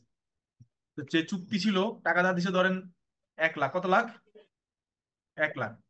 কাকে? তিনজনকে টাকা ধার দিছে 1 লাখ। তো তিনজনে শোধ করবে না, কিন্তু সে খুব চালাকি করে সেখানে কি লিখে রাখছে? শুধু একজনের নাম। না, ইচ লিখে রাখছে, ইচ। কন্ট্রাক্টের ও মধ্যে আচ্ছা, চালাকি করে কি লিখে রাখছে? ইচ। প্রত্যেকে দিবে। এখন এবারে বিও দেওয়া লাগতেছে 1 লাখ, সিও দেওয়া লাগতেছে 1 লাখ, ডিও দেওয়া লাগতেছে কি 1 লাখ। 1 লাখ। এখন এই যে পরবর্তীতে এরা এখন এখানে এই ভেরিয়েশনটা দিতে পারবে, অল্টার করতে পারবে। বলে যে এই যে ইচটা যে আছে, ভেরিয়েশন শব্দের অর্থ কি? অল্টার করা, অ্যাড করা, রিমুভ করা। এরা এখন বলবে যে এই ইচটা বাদ দেন, ইচটা কি করেন? বাদ ইচ দেন। বাদ দিয়ে টোটালি ইচ আমরা বাদ দেন, সবাই একদম টোটাল। এখন এখন হয়ে যাবে টোটাল। এটাকে বলে ভেরিয়েশন। এই ভেরিয়েশনটা কে দেয়? ভেরিয়েশনটা দিবে বিবাদী দেয়। ডিফেন্ডেন্ট। ভেরিয়েশন কে দেয়? ডিফেন্ডেন্ট। বিবাদী দেয়। বিবাদী কিসের পরীক্ষাতে ভেরিয়েশন দেয়? যখন সে কি দেখে, যে এখানে একটা কি হয়েছে, ফ্রড হয়েছে এবং মিসরিপ্রেজেন্টেশন হয়েছে। বুঝা গেছে? জি স্যার।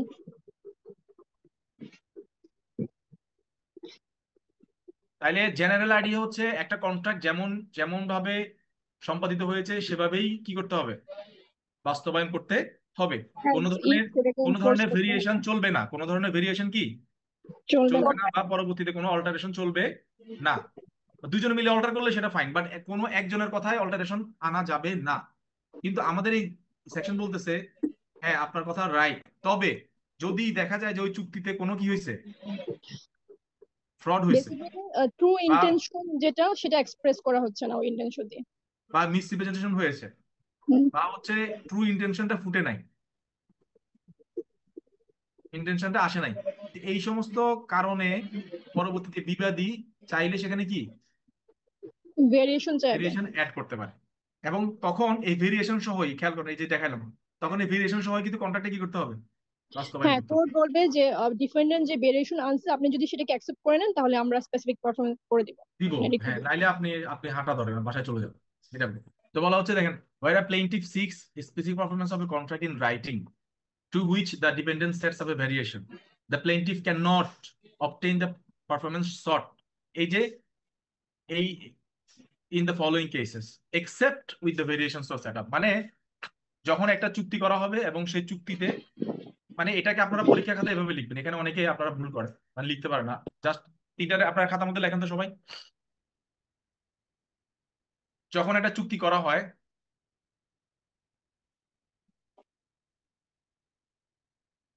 এবং সেই চুক্তির যে শর্ত,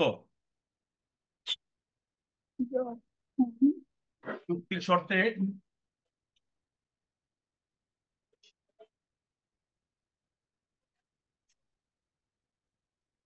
চুক্তির শর্তে কোন ধরনের ফ্রড, মিসরিপ্রেজেন্টেশন এবং ল্যাক অফ ইন্টেনশন পাওয়া যায়, lack of intention of the both parties পাওয়া যায়।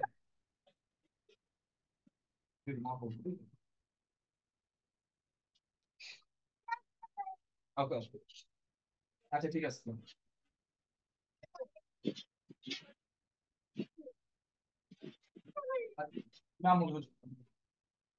তখন তখন কি বিবাদী এই চুক্তি বাস্তবায়ন করতে চাইবে? চাইবে না।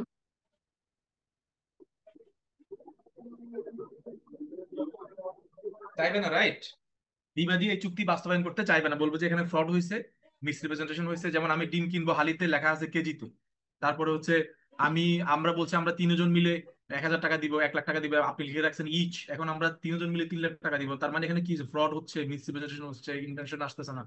তার মানে বিবাদী এটা কি করবে না, এই চুক্তি সে এনফোর্স করবে না বা সম্পাদন করবে না। তখন বিবাদী এখানে কি ঢুকাবে, কি বলবে ঢুকাবে? আমি ভেরিয়েশন দিচ্ছি, যদি আমি তুমি ভেরিয়েশন এটাকে দিচ্ছি, মেনে নাও তাহলে হ্যাঁ, আমি। এই যখন ভেরিয়েশন দিবে, এই ভেরিয়েশন সহই তখন এই চুক্তি বাস্তবায়ন করতে হবে। আমাদের হ্যাঁ, সেকশন এটাই বলতেছে। সবার কাছে ক্লিয়ার হয়েছে? Clear, clear. গুড। এই যে এখানে একটা বলা হচ্ছে যে were by fraud or mistake, তার মানে আমরা এখানে তিনটা জিনিস দেখবো। একটা হচ্ছে মানে এই যে ভেরিয়েশনটা বিবাদী কেন দেয়, কারণ চুক্তিতে কিছু জিনিস পাওয়া গেছে, কিছু ভাইরাস পাওয়া গেছে। ভাইরাস গুলো কি কি? Fraud, mistake, fraud, misrepresentation, concealment. Mistake, misrepresentation, প্রমিসও থাকতে পারে যে ঠিক আছে আমি প্রমিস করছি আমি এটা করে দিব, মিস্টেক অফ পরবর্তীতে সেটা করে না। ফ্যাক্ট, হ্যাঁ, তারপরে কনসিলমেন্ট, তারপর হচ্ছে মানে হচ্ছে ইন্টেনশন রিভিল হয় নাই, হ্যাঁ, ইন্টেনশনের ব্যাপারটা থাকবে। পুরো ইন্টেনশন রিভিল হয়নি। হ্যাঁ, তাহলে আমরা পাইলাম fraud, mistake, misrepresentation, mistake of fact, concealment, intention আসে নাই। তো এই ভাইরাস গুলো যদি চুক্তিতে থাকে তাহলে এটা কার ক্ষতি হয়?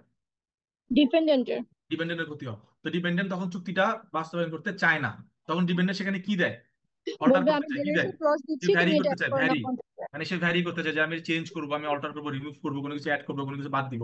তখন এই যে সেখানে সেরকম একটা এই যে ভেরিয়েশন ঢুকায়। তো ঢুকায় যখন সে ভেরিয়েশন দেয়, আদালত দেখে যে ভেরিয়েশন দেওয়াটা সঠিক ছিল, আদালত বলে যে ভেরিয়েশন সহই তোমাকে এটা কি করতে হবে, বাস্তবায়ন করতে হবে।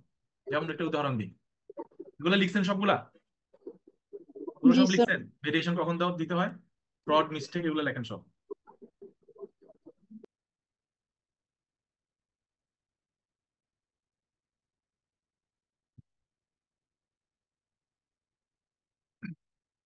বলা হচ্ছে where by fraud or mistake of fact the contract of which performance is sought is in terms different, দেখেন different from that which the defendant supposed to be when he entered into it, মানে বিবাদী যখন কন্ট্রাক্টটা হচ্ছিল, চুক্তিটা যেমন ছিল, পরবর্তীতে চুক্তি হওয়ার পরে বিবাদীর কাছে মনে হচ্ছে চুক্তিটা একটু ডিফারেন্ট মনে হচ্ছে। চুক্তিটা কি মনে হচ্ছে, একটু ডিফারেন্ট মনে হচ্ছে। তখন বিবাদী এই চুক্তি আর কি বাস্তবায়ন করবে না। তাহলে আমরা কি দেখলাম এখান থেকে, ডিফারেন্ট। তাহলে ওয়্যার বাই ফ্রড, সবখানে ওই ভাইরাস গুলো থাকবে, fraud, mistake of or surprise, এই যে contract reasonable into the defendant enter into the contract under a reasonable misapprehension, এই যে misapprehension, effect as between, একটা হচ্ছে ডিফারেন্ট, একটা হচ্ছে ডিফারেন্ট ইফেক্ট। এটা হচ্ছে ইফেক্ট, মানে কন্ট্রাক্টের যে ইফেক্টটা সেটাই চেঞ্জ হয়ে যাচ্ছে। Where the defendant, knowing the terms of the contract and understanding its effect, has entered in relying upon some misrepresentation, and upon some stipulation on plaintiff's part, which adds to the contract which he refused to fulfill. এখানে misrepresentation। তারপর where the object of the parties was to produce a legal result which the contract is framed is not calculated to produce, মানে legal result যে রেজাল্টের জন্য মামলাটা করতেছে সেটা ব্যর্থ হচ্ছে। Where the parties have subsequently to the execution of the contract, তখন তারা নিজেরাই এটা ভ্যারি করার জন্য এগ্রি করছে। এই সমস্ত গ্রাউন্ডে, মানে এটাকে আপনাদের ডিটেইলে পড়ার দরকার নেই, এখানে একাডেমিক পরীক্ষা এগুলো কিছু আসবে না। এখানে জাস্ট মনে রাখবেন যে ভাইরাসগুলোর কথা আমি বলছি, কি কি বলুন তো সেগুলা? Fraud, misrepresentation, mistake of fact, mistake, হ্যাঁ, কনসাইনমেন্ট, সারপ্রাইজ এবং ডিফারেন্ট ইফেক্টের কারণে যখন কন্ট্রাক্টটা বাস্তবায়ন করা সম্ভব হয় না, তখন সেখানে বিবাদী কি দেয়? বিবাদী সেখানে ভেরিয়েশন দেয়, কি দেয়? ভেরিয়েশন ক্লজ অ্যাড করতে চাই। তখন এই ভেরিয়েশন সহ কি করতে হয়? চুক্তি বাস্তবায়ন করতে হয়। সিম্পল, আর কিছু জানা দরকার নেই। এবার উদাহরণ দিলে বুঝবো। এই যে দেখেন, এ, বি এবং C signed the writing by which they purport to contract each other to a bond to do for simple, এটা পুরোটা পড়ার দরকার নাই। এ, বি এবং সি 1000 টাকা ধার নিচ্ছে কার থেকে? কার থেকে? এর থেকে। ডি থেকে। ও ডি, হ্যাঁ। ডি থেকে। তো ডি আচ্ছা, এ হচ্ছে, বি সি তিনজনেই ডি এর কাছ থেকে নিয়েছে। হ্যাঁ, তো ডি হচ্ছে কন্ট্রাক্টের মধ্যে লিখে রাখছে কি? ইচ। তার মানে এখন সবাইকে কত দেওয়া লাগতেছে? 1000 করে। তো এটা কি হইল? 1000 করে। এটা কি এটা হইল? ফ্রড। এটা ফ্রড হয়েছে না? তো এই জন্য ইচটা কি করতে হবে? বাদ দিতে হবে। বাদ দিতে হবে। ইচ বাদ দিলেই তখন কোর্ট এই ডি এর কথা শুনবে, বলে যে ইচ বাদ দিয়ে আসেন, তখন আমি আপনাকে 1000 টাকা উদ্ধার করে দিব। বুঝা গেছে? তারপরে এ সুজ B to compel explicit performance of a contract in writing to buy a dwelling house. He proves that that he assumed that he contracted the contract included an adjoining yard. এই যে এটা আমি উদাহরণ দিলাম। এ বি এর সাথে চুক্তি করলো যে একটা ঘরের জন্য, বি মনে করছে যে এই ঘরের সামনে একটা কি আছে? একটা উঠান আছে। এটা কি আছে? উঠান আছে। উঠান আছে। পরবর্তীতে দেখা গেলো যে আসলে উঠান কি? উঠানটা ইনক্লুডেড না। নাই। তখন এই যে এটা ফ্রড হতে পারে, মিসরিপ্রেজেন্টেশন হতে পারে, মিস্টেক হতে পারে, যেটাই হতে পারে, বা কন্ট্রাক্টের যে রেজাল্ট ইফেক্ট সেটা এখানে নাই। কারণ কেউ উঠান, মানে বি ধরে নিছে যে বাড়ির সামনে এটা কি থাকবে? উঠান থাকবে। উঠান সহই তার কাছে বিক্রি করা হবে। উঠান পাওয়া যাচ্ছে না, তাইলে এখন এখন বিবাদী বলবে যে আমাকে উঠান সহই দিতে হবে। কি দিতে হবে? উঠান সহ। উঠান সহ তাইলে দিতে হবে। কোন বাস্তবায়ন হবে? উঠান সহ না উঠান ছাড়া? উঠান সহ। উঠান সহ নাকি উঠান ছাড়া? বাস্তবায়ন করবে যদি উঠানকে অ্যাড করে দেয়। হ্যাঁ, গুড। এই উঠান সহই বাস্তবায়ন হবে। উঠান ছাড়া যেটা, সেটা কি হবে না? বাস্তবায়ন হবে না। ক্লিয়ার? ক্লিয়ার। এটা এটা একটা উদাহরণ। এটা পরীক্ষা আসে, অনেক পরীক্ষা আসে। এটা আগের যেটা, ওইটাও আমি স্টার দিয়ে রাখি। এগুলো একটু দাগায় রাখেন, এগুলো রিটেনের জন্য খুব ডেঞ্জারাস। চলে আসবে, ধারা সহ লিখবেন। ধারা যদি না পারেন অ্যাটলিস্ট ভুল করেন না যে সঠিক কি হবে, মানে পাবে কি পাবে না, ওগুলাতে ভুল করবেন না, যে এসপি পাবে কি পাবে না। যেমন এটা উদাহরণ আমি দিই, এত বেশি জানার দরকার নাই। এ হচ্ছে আহ উদাহরণ থেকে আসে। A contracts in writing to let to B wharf, এটাকে উদাহরণ হচ্ছে ওয়ফ বলেন, wharf, together with a strip of S land delineated in a map. Before signing the contract, we proposed orally that he should be at liberty to substitute for the strip mentioned in the contract another strip of ace land of the same dimension, and to this he expressly assented. মানে এ কি করছে? এটাতে সরাসরি সে permission দিছে। B then signed the written contract.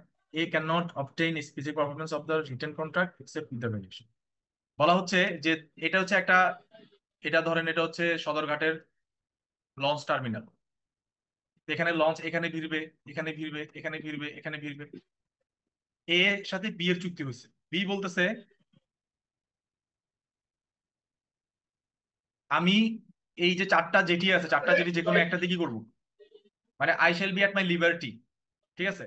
আমি যে কোনো একটাতে কি করতে পারবো, আমি আমার জাহাজ ভিড়াইতে পারবো। তো এটাকে কি করছে, এক্সপ্রেসলি কি করছে, অ্যাসেন্ড করছে, এক্সপ্রেসলি এটাকে অনুমতি দিচ্ছে। পরবর্তীতে এ এই যে মানে পরবর্তীতে এ যদি কোর্টে আসে এবং বলে না বি শুধু যে কোনো একটাতেই কি করবে, নোংর করবে, এ কি এই কন্ট্রাক্ট পারফর্ম করতে পারবে, মানে স্পেসিফিক এনফোর্স করতে পারবে? না, কারণ হচ্ছে আর হ্যাঁ, বলেন বলেন আপনারা বলেন। এখানে হচ্ছে এর তো কনসার্ন ছিল। হ্যাঁ, ওই যে সরাসরি এক্সপ্রেসলি কি করছে, অ্যাসেন্ড করছে যে এটা হচ্ছে ঘাট।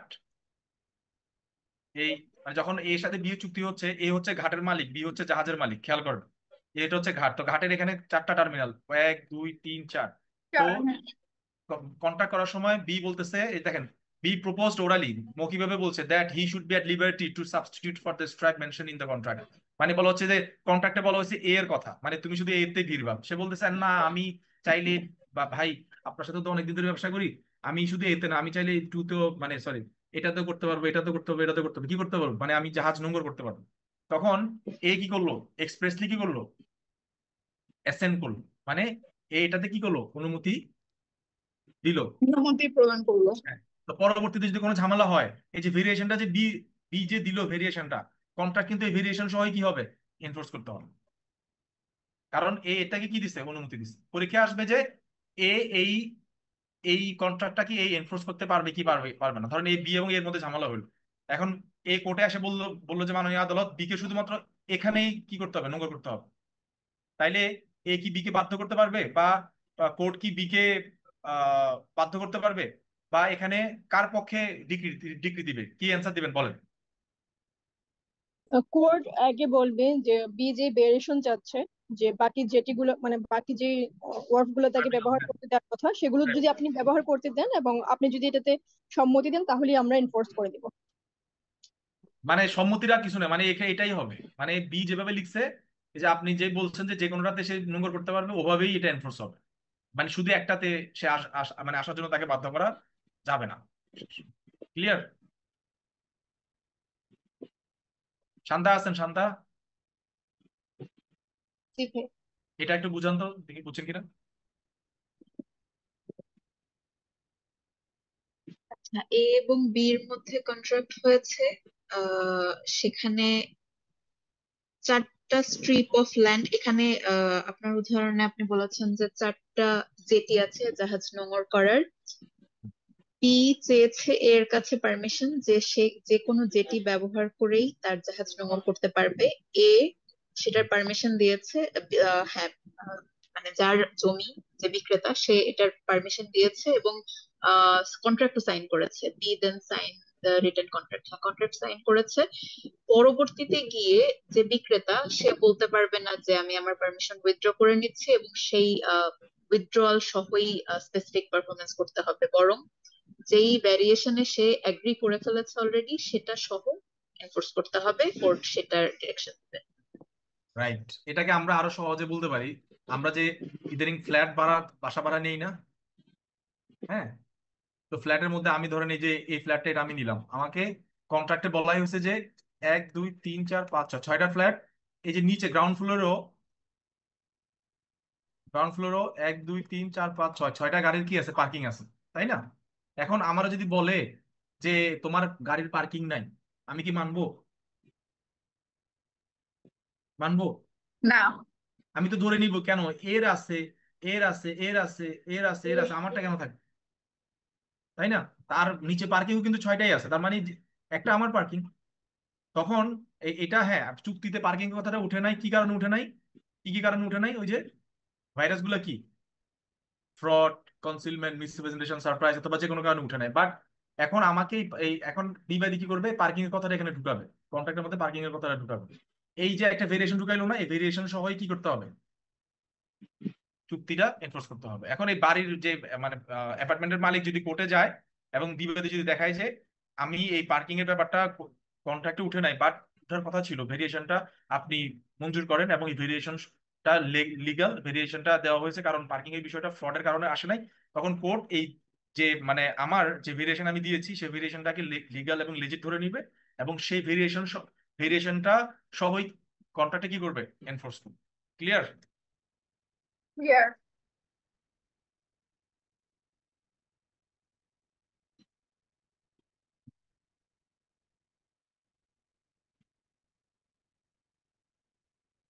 চারটা বেজে গিয়েছে, ক্লাসটা কি আমরা শেষ করতে পারি? হ্যাঁ হ্যাঁ হ্যাঁ হ্যাঁ, এখনই শেষ করে দিব। ঠিক। এটা এটা দিয়ে শেষ।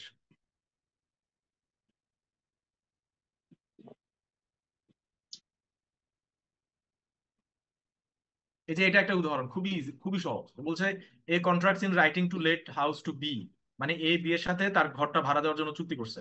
বলছে যে 100 টাকা, কত টাকা ভাড়া 100 টাকা। Per month, putting it first into মানে টেনেন্টেবল রিপেয়ার, মানে বসবাসযোগ্য যে রিপেয়ারেশন সেটা করে দিবেন। The house turns out to be not worthy of repairing, মানে এটা রিপেয়ারিং করার সুযোগ নেই, নতুন করে করতে হবে। তো so with this consent, B মানে কি, বি হচ্ছে ভাড়াটে, বি কে বি ভাড়াটিয়া। ভাড়া দিবেন এর কাছ থেকে, হ্যাঁ হ্যাঁ, ভাড়াটি। হুম, বি হচ্ছে ভাড়াটিয়া বা ভাড়া নিচ্ছে। তো সে উইথ ভাড়াটিয়ার পারমিশন নিয়ে বা তার মত নিয়ে এই পুলস ইট ডাউন, মানে এটা ভেঙে ফেলছে, and erects a new house in its place, এবং নতুন একটা ঘর করছে। B contracting orally to pay rent, তখন বি বলছে যে আপনি যে নতুন করে ঘর করছেন, এখন এখন আমি আপনাকে কত টাকা দিব, 120 টাকা করে দিব। B then sues to enforce specific performance of the contract in writing, he can not enforce. এটা খুবই মজার, খেয়াল করেন। বি, এটা এটা একটু বুঝছেন, বলেন তো একটু বুঝছেন? মানে আমি আরেকটা বুঝাই দিই। এ তার একটা পুরান ঘরে, যে লাল ঘরটা, এটা বি কে ভাড়া দিছে, ভাড়া কত, মাসে 100 টাকা। বাট 100 বি টাকা দেখলো যে, পরে এই ঘরটাতে থাকা যায় না, তখন এই কি করলো, বলে যে আচ্ছা আমি আপনাকে নতুন করে একটা ঘর বানাই দিচ্ছি, এবং এই বি সেটাতে অনুমতি দিল বা কনসেন্ট দিল, এবং বি তখন বললো যে যেহেতু ঘর নতুন করে বানাই দিচ্ছেন, আপনাকে এখন থেকে ভাড়া কত দিব, 120 120 টাকা দিব। পরবর্তীতে বি আর কি দেয় না, 20 টাকা দেয় না। 100 টাকার মধ্যে রয়ে গেছে। পরে হ্যাঁ, বি কি করছে, বা বা বা বা আরো একটা জিনিস হতে পারে যে এ কি করলো, বি কে আর এটা ভাড়া দিচ্ছে না, বা কোনো একটা গ্যাঞ্জাম লাগছে তাদের মধ্যে, বি কি করলো, এর বিরুদ্ধে কি করলো, মামলা করলো। এখন মামলা করে সে কি বলতে চায়, মামলা করে বলতে চায় যে আমি কি দিব, 100 টাকাই দিব, কি দিব। 100 টাকাই দিব। আদালত কি বিয়ের কথা শুনবে? না, শুনবে না। B cannot enforce. কেন? কারণ বি নিজেই কি বলছে, বি নিজেই কি বলছে, তাদের বি মধ্যে নিজেই বলেছে যে agreement 120 টাকা হয়েছিল। দিবে। 20 টাকা দিবে, এবং বিয়ের জন্য কিন্তু বিল্ডিংটা ভাঙা হয়েছে। হুম। এটা খেয়াল রাখবেন। তো সো আজকে আমরা এখানে রাখি, আমরা জি। নেক্সট ক্লাস ইনশাআল্লাহ বাকিটা শুরু করবো। আচ্ছা, জাস্ট 3 মিনিট, 3 মিনিটের মধ্যে কারো কোনো কোশ্চেন থাকলে বলেন। এটা বুঝে গেছে তো সবকিছু মোটামুটি? জি, এটা বুঝতে পেরেছি। আর হচ্ছে মানে রেকর্ডিংটা মাস্ট চাই। আর হুম হুম। হচ্ছে আর একটা কথা ছিল ভাইয়া, সেটা হচ্ছে যে আমাদের যে ক্লাস স্কেডিউলটা নেক্সট টাইম থেকে যেটা হবে, সেটার টাইমটা মানে ফিক্সড করে হ্যাঁ, নিলে আমরা আগে আগে ফিক্স করে জানাই হবে। জানাই আগে সপ্তাহে ফিক্স করে জানাই। জি। ঠিক আছে, তো ঠিক আছে, তাহলে থাকেন, পরের ক্লাসে জি, দেখা হবে। আল্লাহ হাফেজ। আসসালামু আলাইকুম।